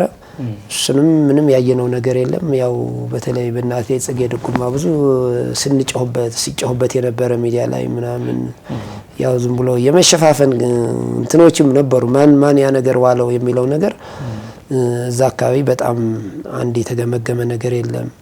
ቀጥሎም ተኩየም እኔ ከተኩየ ጥሩ ነገር ብዬ የማስበው ውጤትም ቢጠፋ በተቻለን ከ10,000 ትራክ ሴቶች ትራክ ወንድና ሴቶች በስተቀር ሌሎቹ ያለምንም ጭሆት በነበራቸው ድሮክ በሚደረገው የአመቱ ቶፕ ሊስት ላይ ሰዓታቸው ተመርጦ በመሄድ ምንም እንከንና ውጤቱ እንኳን ቢጠፋ በተለያየ ምክንያቶች ቢያንስ ግን ከለቅሶና ከቅሬታዎች የጸዳ ውድድር ነበር ብዬ ነው ማስበው። ከፓሪስ አንፃር የተሻለ ነው ማለት ይችላል። አዎ በተለያዩ ርቀቶች ለምሳሌ ማራቶኖች አካባቢ የነበረ ጠንካራ አትሌቶቻችን ነበር። እንዲያም በጀግናው አትሌት ትዕግስት አሰፋ የብርን ሜዳሊያ አግኝተናል እና በተለይ ወንዶችም ጠንካሮች ነበሩ። ግን የወይዘሮ ጉዳይ ቅድም እንዳነሳው በጣም ትልቁ አፌክት ያደርጋቸው ይመስለኛል። አንዳንድ አትሌቶች እዚህ ትውልድ ኢትዮጵያውያን እንበላቸው ወይም ደግሞ ከመጀመሪያው ያው ለእስራኤል አትሌቶች ትምህርት የወሰድኩባቸው እዚህ ከነሱ የተሻለ ከኛ አትሌቶች የተሻለ አቅም ሳይኖራቸው አንድ ወር 3 ሳምንት ሲቀር እዚህ በተለያዩ በእኛ አትሌቶች በካምፕ አንድ ደረጃ አብሮ ይሰለጥናሉ። ያችን ወይዘር ለመጠቀም በተለያየ በጣሊያን በኢሮፕ ምናምን በሞቃታማ ሄዱና እዛ ያው እስከ 4ኛ 3ኛ ጥሩ ሰዓት ጥሩ ውድድር ያደረጉበት ነበረ። ኢቭን እነ አማን ጴጥሮስም ካየ ኬንያ በተለያየ ሀገሮች ተፈካክሩ የትውልደ ኢትዮጵያዊው እንበል እንደዚህ አይነት ነገሮችን ልምድ እኔም እኮ ያው 2015 ምን ያህል ወይዘር ምን ያህል ሙቀት ምን ያህል የተዘጋጀሁበት ሪፖርት ከአሰልጣኔን ብታገኙ በጣም ያው ትደመሙ ነበር። 6 ሰዓት 7 ሰዓት ምሳ ሳልበላ ወይ ቁርስ ነገር ቀምሼ ዝቋላ መስመር ቆላማ እዚህ ወንጃ አካባቢ ነው ያን ሁሉ ትሬኒንግ ሰርቼ ለዛ የተቋቋምኩት እንጂ በጣም አደገኛ ነው። በተለይ የኤሽያዎቹ ከኢሮፕ ሙቀት በጣም ይበሳል፣ አደገኛ ሙቀት ነውና በጣም ልጆቻችን ላይ እንዲያም አንዳንዱ በጣም ኢነርጂያቸው ለረጅም ጊዜ የተጎዱበት ተሎ ያላገገሙበት የወይዘር ያለመመቻቸት አንዳንዴ እንደው በአበል በትጥቅ በምናምን ከሚባል እኔ እንደው ማተር የምናደርገው የተለያዩ ኢትዮጵያም የተለያዩ አየር ጸባዮች አሏት። እዛ ላይ ፎከስ እየተደረገ በተለይ ለረጅም ርቀቶች ቢሰራ ኬንያዎች ይሄን ይጠቀሙበታል። በተለያየ ወይዘር አላቸው፣ ሃይ አልቲቱድ አላቸው፣ ሙቀት አላቸው፣ ቀዝቃዛ ዘሴም ወይዘር ነው። እንዲያም ኬንያና ኢትዮጵያ ክረምት ነው፣ እነሱ ጋርም ክረምት ነው፣ እኛም ክረምት ነው። ግን ወይዘሩ ይጠቀሙበታል። ያን ነው ልዩነታችን። እነሱ ሄደው መስራት ይችላሉ፣ እኛ ደግሞ አንሄድም እና ይሄ መለመድ አለበት ነው። በተለይ 3 ሳምንት ምናምን ሲቀር ይወጣ እንጂ እንዲያም አንዳንድ ማናጅመንቶች እኮ ከተፈቀደልን በራሳችንም ቢሆን እናሰራ ፈቀዱልን የሚልበት ታይም አለ እና ያው ለምን አትሌቶቹ እዛ ውጤታማ ሲሆኑ የተሻለ የቀጣዩ ህይወታቸው ብዙ ነገር ስለሚያገኙና በዛ እሱ ጥሩ ነገር እንትን አድርገናል። ግን ከውድድር በኋላ አንዲት ነገር የተገመገመ የለም። ውይይት ነው የተካሄደው። ውይይት እንደ አገር አቀፍም ብዙ ሰው ተቆጭቶ ካፒታል ሆቴል ውይይት የተካሄደ ይመስለኛል። ኢቭን እንትን ሂደን ነበር ባህልና ቱሪዝም ተጠርተን ያንዳንድ ሁላችን እዛ ተገኝተናልና በአስቸኳይ ቁጭ ብላችሁ ቤታችሁ ፈትሹ ተገማገሙ ነው የተባለው። አንዳንዴ እውነት ለመናገር ያው አምባገነንነት የሚመስል እኔን የሚመለከተ አይነት የሚመስል አካሄዶች ዋጋ ያስከፍላሉ፣ አይጠቅሙም፣ አትሌቲክሳችን ይጎዳሉ። በጋራ ነው የጋራ ርብርብ ሁሉ እየቻለው ወይ ደግሞ ደንቡ በሚፈቅድለት ስጋ መስራት መቻል አለበት። ለአንዱ ታማኝ ለአንዱ የማይታመንበት መሆን ግን ጥሩ አይደለም። እነዚህ አይነት ነገሮች አሉ። ያው ከዛ በኋላም ጃንሜዳ ያካሄድ ነው በጣም ደማቅ ውድድሮች። እንዲያም አዲዳስ ውጤታችን ሊቀንስብን የነበረ ማን ነው ኮንትራታችን የጃንሜዳ ክሮስ ካንትሪ ለታልሃሲ ስንመርጥበት የነበረ አይተዋል። ያው ደሳለኝ በጣም የድሮ አትሌቶቻችን ታላላቅ አትሌቶቻችን እነ ቀነኒሳ እነ ፋጡማ ሮባ ኢቭን የድሮ በጣም ማናቃቸው አዛውንት ሆኖ ነበር አትሌቶቻችን ተለቅሞ የተጠሩበት አክብሮ የተገኙበት በጣም ጥሩ የሆነ ውድድር ነበረ እና ያን ውድድሩ እየዘመነ ሲሄድ ተጠቃሚ እኛዎች ነን እና እሱ ተደርጎም እሱም እርግጠኛ ነኝ የተገመገመ ነገር የለም። ውድድሩ በደማቅ ተካሂደዋል እንጂ ምክንያቱ ከማን ነው የት ነው አላቅም። እንዲያውም እኔ አንዳንዴ በፐርሰናሊ እንኳ አይመለከታችም እንባልበት ታይም አለ። ያው እዚህ ጋር የማይመጥኑ ቃላቶች አሉ። መጀመሪያ እንገማገምና መንግስት ያስቀመጠልን እንዲያው አሁን መንግስትም ይሄ ትልቅ ተቋም ነው የሚመለከተው ባህልና ቱሪዝም ስፖርት ሚኒስቴር በአስቸኳይ ቤታችን ፈትሾ አገማግሞ ቤታችን እንዲያይልን እንፈልጋለሁ። እኔ በተለይ ለምን መሰለ እኔ በተለይ አለመግባባቶች አሉ ማለት አሉ በቃ አሉ ያው በደንብ አሉ። ማንም ሁሉም የሚያውቅ ነው። እንዲያም ቤታችሁ ዘግታችሁ ብንገማገም ማን ምን እኮ መገምገም እኮ እኔ ግምገማ ለምን እንደሚፈራ አላውቅም። እኔ አሁን እግዚአብሔር ይመስገን ተቋሜን ብዙ ነገር አስተምሮኛል። መከላከያ ስፖርት ክለብ ሂስና ግለሂስ ይባላል በወታደር ቤት ራስ ያለህን ትናዘዛለህ። የቀረህ ደግሞ ካለ ጓድህን ይገመግምሃል። ጥሩ ጎን ካለህ ደግሞ እንድትቀጥልበት ሞራል ይሰጥሃል። ትሸለምበታለህ። ለማዕረግ ለወግ ብዙ ነገር ትደርስበታለህና ስፖርት ላይም እንደዛ ነው። በቃ እኔ ስፖርት ቤት አትሌቲክስ ቤት እንደዚህ ነው የማስበው። ለምን የሰራነውና የዘራነው ስናጭደው ነው የምናውቀው አይደል? ስለዚህ ያው የአደባባይ ሚስጥር ነውና በትክክል ተገቢ የሆነ ስራ መስራት መቻል አለብን። ያ እየተደረገ አይደለም። ያው እውነት ለመናገር እንደው ለማመስገን እኔ የጽህፈት ቤት ስራ በጣም ብዙ ነገር ባይሰሩ ኑሮ ይሄ አሁን የታላሲ ውድድር አይታል ብዙ ውጤቶች አግኝተናል። አትሌቶች አግባብተን ነበር። አሰልጣኞች ገብቶ ውድድራቸው ኢቭን ያ ውድድር እንኳን ምን ነበረ ምን ይመስላል እንኳን አልታየም። የታየ ነገር የለም። ዝም ብሎ ቀለል ያለ ሪፖርት ይታለፋል እንጂ እኛ እንደ ኦዲት ሪፖርት እንዲያም ፓርላማ ቀርበን ቅርብ ጊዜ እንኳን ተጠርተን በፊቱ ለማስረዳት የተካሄደበት የ90 ቀን ነው ወይ የ100 ቀን የሚል በመንግስት ህግ እንኳን አለ። የዛን እንኳን ስራ ቢኖረን ባይኖረን እንኳን እንደዚህ ሪፖርት ያስፈልጋል። ግን ያን ሁሉ ውድድሮች እስካሁን እኔ ከዋንዴ ሚቲንግ ጀምር የዘንድሮ ኢትዮጵያ ሻምፒዮና ክሮስ ካንትሪ ምንም እየተካሄዱ አይደለም። የቶኪዮ ምንም ጭራሽ አልታየም። ቶኪዮ ብዙ ሀሜቶች አሉ የምታውቁት ነው። ስለዚህ ለምን ለወደፊቱ ማስተማሪ የሆነ ነገር መፈጠር አለበት። ታላሲ እኔ እዛ ነበርኩኝ። የዛን ታላሲ ውድድር ራሱ ቢገመገም ማን ምን ሰራ ሁሉ ነገር ሊገኝ ይችላል። እኔ አትሌቶቼን በደንብ ብትጠይቁልኝ ምን ሰርተን መጣን ማን ምን ሰራ የሚለው ነገር እኔ እንጃ አላቅም። እኔ እውነት ለመናገር አንዳንዴ አትሌት ሆኜ ሲሄድ በጣም ደስ ይለኛል በነበርኩበት ጊዜ። አሁን ወደ አመራር ሆኜ ሲሄድ ግን ትንሽ ሞራሌ ዝቅ ይላል። በቃ ብዙ ነገር ነው እንድትጠነቅ ብዙ ነገር ያው ሸክም አለ የሁሉም አትሌት የሁሉም የሚመለከተውና ውድድሩን ይዘው የምትሄደው አደራ አለና ያው ያ ነገር ነውና ያው በዚህ በኦሪገን ላይም አሁን ባልከው ውድድሩ ተገምግሞ ቢሆን አሁን ታይቶ ቢሆን ካልታየ ግን ያው አትሊስት ያንዳንዳችን እየወጣን ራሳችን ነፃ የምናወጣበት ጊዜ ሩቅ አይሆንም ብዬ ነው የማስበው። የሚመለከተው አካል ይመልሰዋል። ለምን ምንድነው የሚለው መንግስት በተደጋጋሚ ጠይቆናል እንድንገማገም እንድንውድድራችኖችን የምናካሄዳቸው ጠንካራ ደካማ ከባጀቱ ነው ከመደክመቱ ነው ከውጤቱ ነው ይሄን ሁሉ ያስፈልጋልና የኦሪገን ግን እንደግሌን ነው ባነሳልን በጣም ተተኪ የሆኑ በተለይ በሴት አትሌቶች ገና ወጣት አትሌቶች ነገ ጥሩዬና መሰረት የሚተኩ አትሌቶችን ይመጣሉ ለኦሎምፒክ ለዓለም ሻምፒዮና ተስፋ ይሆናሉ የምላቸው አትሌቶች በተገቢ ወጣት አትሌቶች ያየሁበታል። ብዙ ነገሮችን ቢቀሩት ይሄ ግን ምሳሌ 3000 ሴቶች አንድና ሁለት የወጡ የነፃ በ5000 ሁለተኛ ያወጣችው ሽትጉሚ እነ ዮርዳኖስ ጽጋብ እነ አልማዝ ዮሐንስ በ3000 መሰናክል እነዚህ አትሌቶች ብታይ እውነት ኢትዮጵያ እድለኛ ነች። ነገ እነዚህ ጥሩየናት ጀግናው አትሌቶች የበፊት ጀግኖች አትሌቶቻችን ጉዳፍ ወይ ለተሰንበት ይተካሉ በያስባለሁና በጣም ጥሩ ተስፋ ያየሁበትም አለ። ያው በሌላ ኢቨንቶች ያልተወዳደርናቸው ብዙ አሉ።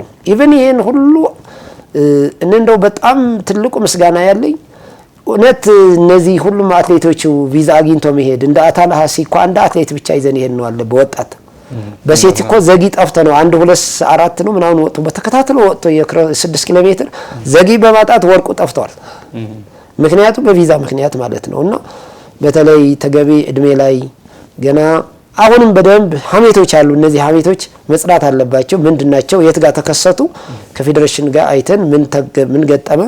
አሁን አንዳንዱ በ3000 መሰናክል ወንዶች ምታያቸው ፌሶች አሉ በሚዲያዎች ሰሙን በሶሻል ሚዲያ ሲዘዋወር ነበር።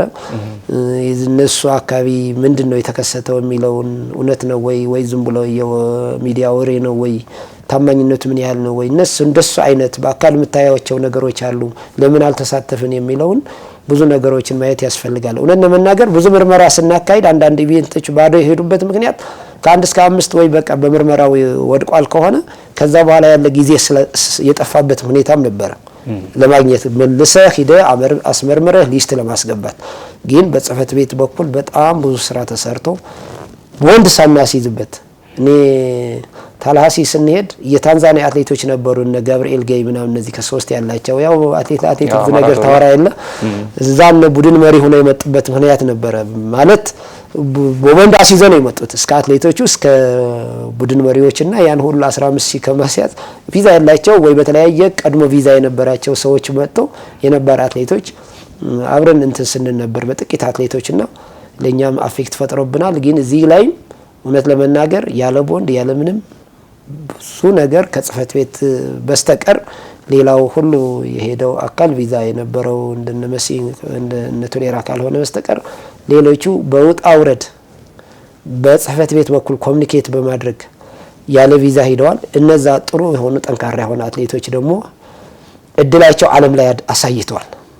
ነገ ተረከብ ይሆናሉ። ከዚህ እንደዚህ አይነት ውድድር ናቸው ሁሉም ጀግኖቻችን የተገኙ ከነ ኃይለም በለው እነ ቀነኒሳም በለው እነ ስለሽም በለው እነ ማንኛውም ቢሆን እነ ጥሩዬም በለውና ጥሩ እንትኖች አሉ እይታዎች አሉ። ግን ለሌሎች ነገሮች ግን እውነት እንደው ተገማግሞ ቢሆን ደልቤን ለማውራት ያነሳው ነውና በተለይ እዚህ ከውድድር በኋላ ግምገማ ማድረግና የነበሩ ክፍተቶችን መለየትና ለቀጣይ ስራ ደግሞ ራስን ማዘጋጀት የሚለው ላይ ኢትዮጵያ አትሌቲክስ ፌዴሬሽን አሁንም ክፍተት እንዳለበት ብዙ ማሳያዎች አሉና ግን ከኬንያ ደግሞ በርካታ ነገሮችን ልንማር ይገባል ብለን እኛም በተደጋጋሚ አጀንዳ አድርገን ርዕሰ ጉዳዩን ስናወራ የቆየንበት ሁኔታዎች ነበሩ። ምናልባት ግን ሰዓታችንም እየተገባደደ ስለሆነ የመጨረሻ ጥያቄ ላድርገውና ከዚህ አሜሪካ ዩጂን ላይ በነበረው ሁኔታ በተለይ ከውድድሩ መጠናቀቅ በኋላ ሶሻል ሚዲያ ላይ ማህበራዊ ሚዲያ ላይ አንዳንድ የሚነሱ እንግዲህ አሉባልታዎች ወይም ደግሞ ወሬዎች ነበሩና እንደ ኢትዮጵያ አትሌቶች ማህበር ግን ጉዳዩ እንዴት ይታያል? ምናልባት አሁን እዛ ቤተሰብ ጥየቃ ብለው የቀሩ አትሌቶችና አሰልጣኞችን በተመለከተ የኢትዮጵያ አትሌቲክስ ፌዴሬሽን ምላሹ ምንድነው? ምክንያቱም ከአትሌት የማነ በኩል እነስማስ የኢትዮጵያ አትሌቲክስ ፌዴሬሽን ወይም የኢትዮጵያ አትሌቶች ማህበር ይህን ጉዳይ እንዴት ያየዋል? አትሌቶቹ ዘመድ ጥየቃ ብለው ቀርተዋል ነው ወይስ ደግሞ እንዴት ነው የሚባለው? ምክንያቱም ርዕሰ ጉዳዩ ማለት ትንሽ አስቸጋሪ ስለሆነ ለመናገርም ትንሽ የሚከብድ ነገር ስላለው የኢትዮጵያ አትሌቲክስ ማህበር ይህን ጉዳይስ እንዴት ይመለከተዋል? ያው እውነት ለመናገር የዚህ ጉዳይ እኔ የሆነ ታይም ነበረ በፊት የሆነ ጊዜ አፍሪካ ሻምፒዮን ነው ወደ አሰልጣኞች ሳወሩ ሰማለሁና በመላ ኦል አፍሪካ ጌም ሞዛምቢክ ነው ምናምን ነበርና የሄዱትን የተለያዩ አይነት ስፖርት ሄደለ ቴኳንዶ፣ ቮሊቦል ማንኛውም አይነት ስፖርት እንደ ኦል አፍሪካ ጌም ስለሆነ እንደ ኦሎምፒክ ጌም ውድድር ሳይወዳደሩ ወደ ሳውዝ አፍሪካ የኮበለሉ ነበር ይባላል። እውነት እነዚህ ሰዎች ኮብልለዋል ወይ ለማለት ሁሉም በቦታው ተገኝተዋል፣ ተወዳድረዋል። ተወዳድሮ ደግሞ እውነት ቤተሰብ ጥየቃ ነው ለመቅረት ነው በተለያዩ መንገዶች ሁሉም የስራ አስፈጻሚ ሰው የቀሩትን አድራሻ ያለው ሰው ለማግኘት ሙከራዎችም አሉ። እኔ አሁን ለምሳሌ በ3000 መሰናክል የመጨረሻው ጉዞ ላይ ከፖርትላንድ ወደ ቺካጎ ሲመጡ እንዳጋጣሚ ዘወትር ከአትሌት ጎን የማይጠፋ በጣም ትልቅ አክብሮት ያለኝ በተለይ ታልሃሲ አትሌት ታደሰ ወርቁና አትሌት በርሄ አረጋዊ ውድድር እንደነገ ሊካሄድ እንቅልፍ ይዘዋቸው ተኝተው እራት ከተዘጋ በኋላ ነቅተው ቀን ተኝተው እኛ እራት ወልተው የገቡ ነው የመሰለን።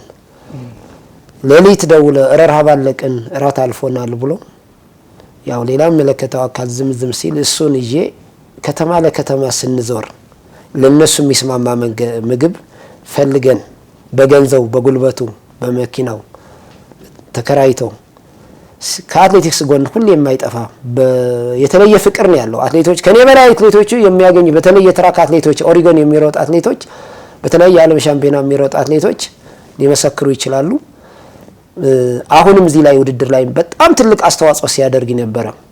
አበባ ይዞ ከመቀበል የሁለት ሰዓት ከምናምን ከፖርትላንድ ወደ ኦሪጎን ወደ ካምፑ ወደ ውድድር የሚካሄድበት በመኪናው በራሱ ታይም እንግዲህ አሜሪካ ላይ ሰዓት ምን እንደሆነ ታውቁታላችሁ። እዛ ምን ያውቁታል ሰከንድም በጣም ፋሚሊ እንኳን ቁጭ ብለህ የማታወራበት ነውና ያን ጊዜ ሰጥቶ ብዙ ነገሮችን ሲያግዝ የነበረ ጀግናው የቀድሞ አትሌታችን ፍራኦል አብደላ እንዳጋጣሚ ልጅቷ አንድ የ3000 መሰናክል ትኬቷ ሲስተም ላይ ብሎክ አድርጎታልና ትኬት ቀይራ ነበር የሚል ነው። ከአዲስ አበባ ከቺካጎ ወደ ኦሪገን ከፋሚሊ ጋር እመጣል የሆነ አንድ ሳምንት ቆይቼ ከአጎቴ ጋር ነው አብረን ወደ አዲስ አበባ እንገባለን ብላ ጥያቄ አቅርባ ነበር ይመስለኛል ለሚመለከተው እዛ እኔ እንጃ ምን ታገኝ ፍቃድ አታገኝ እኔ የማውቀው ጉዳይ የለም ለመናገር። ያው ብዙ ጊዜ አንዳንዴ ጓደኛ ጋር ለመሄድ ወይ ወደ ሌላ ውድድር ለመሄድ እኛም ሁላችን ስናደርገው የነበረው በፊት ትኬት ቀይረን ወይ የሆነ ሳምንት የሆነ ቀን ቆይተን ወይ አረፍት አድርገን ምን መጣበት ታይምም አለና እንደዚህ ትኬት እንትን ብለዋል የሚቀበላት እቺ ደግሞ ሴት ልጅ ነች እንዴት እናርጋት ብሎ እንዲያም አብሮ ዮናስ ማናጀርም ነበሩ እስከ እኩለ ሌሊት ትኬት ይፈልጉ ነበር። እዚህ እኛ ጋር ወደ 2 ሰዓት አካባቢ ሆኗል ከቀኑ ቲሙ ኦሬዲ ሄደዋል ከአንድ ሰዓታት በፊት ሄደዋል። እዛ ሆቴል ይዘውላት አድሮ እነተም ወደ ቺካጎ ሄዳ ትመለሳለች የሚል ነው። እኔ ዛን ጊዜ እንዲያ ምን የስሬስ ሆኜ ነው ያናገርኳት ትመጫለሽ ወይ ላንቺ አትሌቲክስ ገና ወጣት ነሽ ገና በተለይ ለሴት አትሌቶች ያለው እድል ያው ታውቃለህ ወንድ ላይ ነው በጣም ከራር እንጂ አንድ አትሌቲክስ ጋር ሴቶቻችን በጣም ከሰሩ በጣም እድለኞች ናቸው። በወንድ ነው የሚሰሩት በፔስ ሜከር ተደርጎላቸው ነው የሚሰሩት ብዙ ኦፖርቹኒቲ ያላቸው ትንሽ ከሰሩ ተሎ ውጤታማ የሚሆንበት ነው። በተለይ እውነትም የ5000 ሜትርም እንደዛ አስባ ከሆነ አሁንም ከየትም አምስተኛ ወጣቸው መቤት ጥላሁን እነዚህ በጣም እድለኞች ናቸው ገና ብዙ እንትን አላቸውና ከምንም ተፈልጎም ይሁን እኔ እንጃ አላቅም እንዲመለሱ ጥረት መደረግ አለበት እያደረገም ነው። እውነት ነው ውሸት ነው ግን እኔ አሁን ከራሳቸው የሚመለከተው አካል አድራሻ ያለው ፍላጎታቸው ምንድነው እውነት ነው ለቤተሰብ ጥያቄ ነው እውነትስ ለመጥፋት ነው ለመጥፋት ቢሆን ከውድድር በፊት አለመጥፋታቸው ደግሞ በጣም ሁሉም በጣም ያው አገራቸው ወዳጆች መሆናቸው የሚያሳይ ምልክት አለ። ስለዚህ ጠፍቷል ብሎ ለመወሰን አሁን በጣም ጊዜው ገና ነው። እውነትም ያቺ ልጅ ወደ 10 ቀን 8 ቀን ለጾም ለፋሲካ ፍቺ ማን ነው ለፍልሰታ ፍቺ አብረን አዲስ አበባ እንገባለን ከአጎቴ የሚል ነው። የዛን ቀን እነሱ ፍራኦል በስልክ አገናኝቶኝ እሱም እንድትሄድ ሁሉም ያው ምክር ለግሰዋል። ነርሳጋና ነሳን እንጂ አሰልጣኞችም አሉ እዚህ ላይ እንግዲህ አሰልጣኞችም አንዳንዱ እንደምናየው ነው በሶሻል ሚዲያ ከራሳቸው ሳታገኝ ማረጋገጫ ሳታገኝ አንዳንዱ ቤተሰብ ጥየቃ እንደሆነ እንደሚመለሱም የሚያወራው አሉ። ስለዚህ ፌዴሬሽኑ ገና እያጣራ ነው ማለት ነው። ገና እንግዲህ ያው የሚቀርብ ሪፖርት እዚህ በኋላ በአጭር ቀናቶች የሆነ ነገር ይኖራል ተሰባስበን ያው እውነትም በግልም በእንደ ፌዴሬሽንም የተደረጉ ጥረቶች ካሉ እንትንላለንና ያው ሌላው ያው ጽፈት ቤት አካባቢ በተለያየ ምክንያቶች በብዙ ፈተናዎች ነው ትናንትም አንድ ሚዲያ ላይ ሲሰማ የነበረው እሳቸውም ዘግይተው ነው የሄዱት ትኬትም እንትን ላይ ሆነ ይችላል እነሳቸው ዶክተር አምሲሳም ቅዳሜ ወይ እሁድ ይገባሉ። ቶሌራ ያው ዋሊያ ነው የምንለው ቶሌራ ኮማንደር ቶሌራ ደንቃ ዋሊያ ነው የምንለው ያው እንግዲህ ዋሊያ ማለት ያልሄደበት ዓለም የለም አገር ወዳጅ ማለት ነውና እሱም እንዳጋጣሚ ያው በመጨረሻ ሰዓት ነው እንትን የተባለው ቪዛም ስለነበረው የተወሰነው በደንብ ሲያስተባብር የነበረው እሱም ይመጣል። እንዳጋጣሚ እንደዚህ ከቤተሰብ ጥያቄ ብዙ ጊዜ በተለያየ አገራት ሲካሄድ ውድድሮች የሚደረግ ነው ማንኛውም ሰው ሲያደርገው የነበረ ነውና ጠፍተዋል ብሎ ለመወሰን እኔ እንጃ ያው ታይሙ ባልተረጋገጠ ሆኖ በኋላ ደግሞ ነገ ያንዳንዱ መጥቶ እዚህ ካየናቸው የሞራል እንትን እንዳይሆን በጣም ጥንቃቄ ያስፈልጋል። 3 ወር ነው የተሰጣቸው ቪዛ ወር የሶስት ወር ቪዛ ነው። ምናልባት እንግዲህ ምክንያቱ ያው ለምንድነው አሁን አሜሪካ ተመልሰ ለመሄድም ሲንግል ቪዛ ነው ሲንግል ኢንትሪ ነው። አሁን አውሮፓ ሲንግል ነበረ በ45 ቀን በ2 ወር ቀጠሮ አሁን ወደ መልቲ ወደ ነበረበት ተመልሰዋል የ15 ቀጠሮ። አሜሪካ ደግሞ በተገላውጠሽ ያ ነገር ከነቦንዱም ነው ጭራሽም ትልቅ አትሌቶቻችን ሁሉ ቪዛ የሌላቸው አስይዘው እየሄዱ ነውና ያው አንዳንዴ ያው ቤተሰብ ብዙ ኢትዮጵያውያን በአሜሪካ ብዙ ቤተሰብ ይኖራልና የሌለው ይኖራል ብዬ አላስብም። ትልቅ አገርም ትልቅ ህዝብም ያለ ዲያስፖራዎች ያሉበት ነውና በዛ ምክንያት ያው ብዙ ቤተሰብ ያለው ስለሚኖር እኔ እውነት ለመናገር መቼ ነው የምታረጋግጠው ካልከኝ 45 ቀን ካለቀ ነው ማነው 3 ወር ካለቀ ነው እንጂ እርግጠኛ መሆን የሚቻለው አሁን የ3 ወር ቪዛ ካለቀ በኋላ ምናልባት አትሌቶች ኮብልሏል ወይ የሚለውን አሰልጣኝ ኮብልሏል ወይ የሚለውን ያው አሰልጣኞች ካሁን ቀደም አንዳንድ ሁኔታዎች የሚያሳዩ ሁኔታዎች ስለነበሩ ግን የአትሌቶች ሲሆን ነው የተወሰነ በስፖርት ቤተሰቡ ዘንድ መደናገጥ የፈጠረውና እንግዲህ ከ3 ወር በኋላ ኢትዮጵያ አትሌቲክስ ፌዴሬሽን ሪፖርቱን አዘጋጅቶ ወደ ሚዲያ መጥቶ ይፋ ያደርጋል ብለን እናስባለን። ምክንያቱም ያው እውነትም ከ3 ወርም ቀድሞም መለከታቸው የሚጠይቅ አካልም ካለ በዛ በኩል የሚቀርባቸውን ካሉ እንትንላለን። አሁን እኔ እቺ ልጅ በነዛ ስልክ በአትሌት ፍራኦል ነው ያገኘኋትና ኢትዮጵያውያኖች ሁሉም ሲሸኙ ነበር እና እሷ በብቻው አጋጣሚ ያ ትኬት ተበላሸ ነው የምትለው። ምክንያቱ እዚህ ቤተሰብ ሲቀይሩላት ከፖርትላንድ ወደ ቺካጎ ያለ ከሲስተም ወጣ ነው የተባለችው። በተለያየ አየር መንገድ እንዲያም የዛን ጊዜ ላለማደር በጣም ብዙ ሙከራዎች አድርገዋል እነሱ የናስብ ነበር። እዛ አጋጣሚ ሁሉ አገር የሚወጣበት ታይም ነው አታገኝም። አንዴ ፓስ ከሆነ አድረህ ነው ትኬት የነበረው እንጂ ብዙ ፍላይቶች አሉ። በዛ ከ4 5 አይነት ፍላይቶች አሉ። ከዛ ሎካል ፍላይቶች የፍላይት ጉዳይ ያው ስለሚታወቅ አንዳንዴም ሀፐን ያደርጋል። ብዙ ጊዜ እኛም ይገጥመናል በተለያየ ሀገራት። ዋናው ደግሞ እንግዲህ ካንዳንዱ ዚም ቪዛ ትኬቱ እንደተቀየረ ነው የሚያዩት። ያው በፌዴሬሽን የሚመለከታቸው ያ ትኬት የቆረጠ አካልም ማረጋገጥ ይችላል። ኢቭን ሊጠፋ የሚፈልግ ሰው ከሆነ ትኬት መቀየር ድረስ ይደርሳል ብዬ አላስብም። እና ያው በአትሌቶች እውነትን ለመናገር ያው አትሌቶቻችን ውጤታማ አትሌቶች ናቸው። ኤኒ ታይም አትሌት ለፍቶ እስከሰራ ምንም እንትን የለበትም። ያው የተለያዩ ተጽዕኖዎች ደርሶበት ካልሆነ አንዳንዴ ተስፋ መቁረጥ የሚኖረው እንጂ እንደው አንዳንድ ገፊ ምክንያቶች ሊኖሩ ይችላሉና እንደው ሰዓታችንም ስላገባደድን የማነ ምናልባት በመጨረሻ የምታነሳው ያልተነሳ ጉዳይ ካለ እንደው እንደ መልእክትም ከሆነ እሱን እናንሳና እናጠቃለን። ያው እውነት የሀገሬ ቲቪ እንደው በጣም የሀገረኛ ነውና እኔ እውነት በርቱ ለማለት ፈልጋለሁኝ። ጥሩ ስብስብ ነው።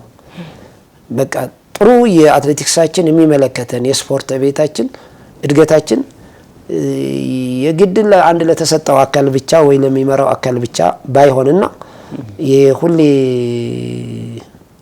እንደው የዲኤስቲቪ ምናምን ቢን ስፖርት እያየን የሰው ሀገር ከምናይ አሁን ጥሩ በቃ ያው በራሳችን ሀገር በራሳችን ቋንቋ ጥሩ ነገር እያየን ነውና በጣም አትሌቲክሳችን በተለይ ዘግቡ ለማለት ፈልጋለሁ።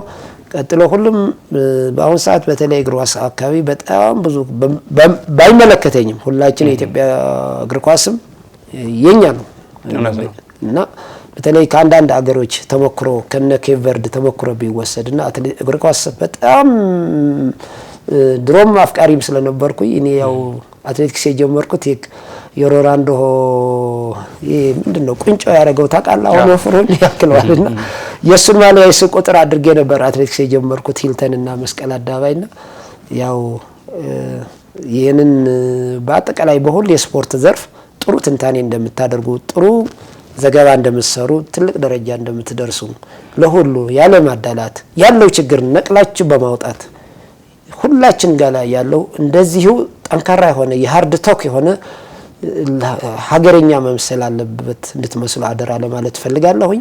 ሌላው ግን ያው እንግዲህ አትሌቲክስ ካችን ጎና አካባቢ ደግሞ በደንብ መስራት በደንብ መታየት አለበት። የሚመለከተው አካልም በደንብ እንዲጎበኘን በደንብ እንዲከታተልን ደግሞ አደራ ለማለት ፈልጋለሁኝ። ለነበረን ቆይታ እንግዲህ በአትሌቶች ማህበር ስምም ይሁን በግሌም ይሁን በአጠቃላይ የኢትዮጵያ አትሌቲክስ አፍቃሪ ማህበረሰብ በጣም አመሰግናለሁ። እኛም እጅግ አድርገን እናመሰግናለን። ምናልባት የአትሌቲክስ ጉዳዮች ያው እንደምታውቀው ነው ሰፊ ሰዓት ይፈልጋል፣ ሰፊ ትንታኔ ይፈልጋልና እኛ ደግሞ በትንሹም ቢሆን ዛሬ የተወሰነው መነካካት ይችላልና በቀጣይ ደግሞ እንግዲህ በድጋሚ ተገናኝተን ደግሞ ሌሎች ርዕሰ ጉዳዮችን እንደምናነሳ ተስፋ አደርጋለሁ ማለት ነው። አዎ እሺ እኔም ተስፋ አደርጋለሁ። ግን አንድ እንደው ጊዜ ከሰጠኝ አንድ ደቂቃ የተውኳት ነገር ግን ያው አትሌቶቻችን ሁሉ ጊዜ ለቀጣይ ጥሩ ውጤትና ዝግጅት እንዲያደርጉ ሁሉም የሚመለከተው አካል ከጎናቸው እንዲሆን ፈልጋለሁ። ኢቭን በግል የሚባል ለምሳሌ አሁን እንደነ አትሌት ጀግናው አትሌት የሙፍቀ ጀልጃ ሌላው እንደነ ፎቴን እነ ትግስት አሰፋ ሌሎችም በተለይ እውነት ለመናገር አሁን አይታችኋል ታላቁ ሩጫ ወደ ኢትዮጵያ ምን እየመሰለ እንደሆነ። እንደነዚህ አይነት ውድድሮች ቱሪዝም ነው ራሱ የቻለ።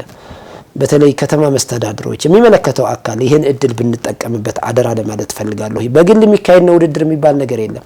እውነት ለመናገር እንደነ ለንደን እንደነ ቦስተን ትልቅ ውድድሮች እንደነ ኒውዮርክ ሁሉም ዓለም ላይ ያሉ ትልልቅ ውድድሮች ከአንድ ዓለም ዋንጫ የማይተናነስ ድግስ ነው ያላቸው። በጣም ሀብት ናቸው።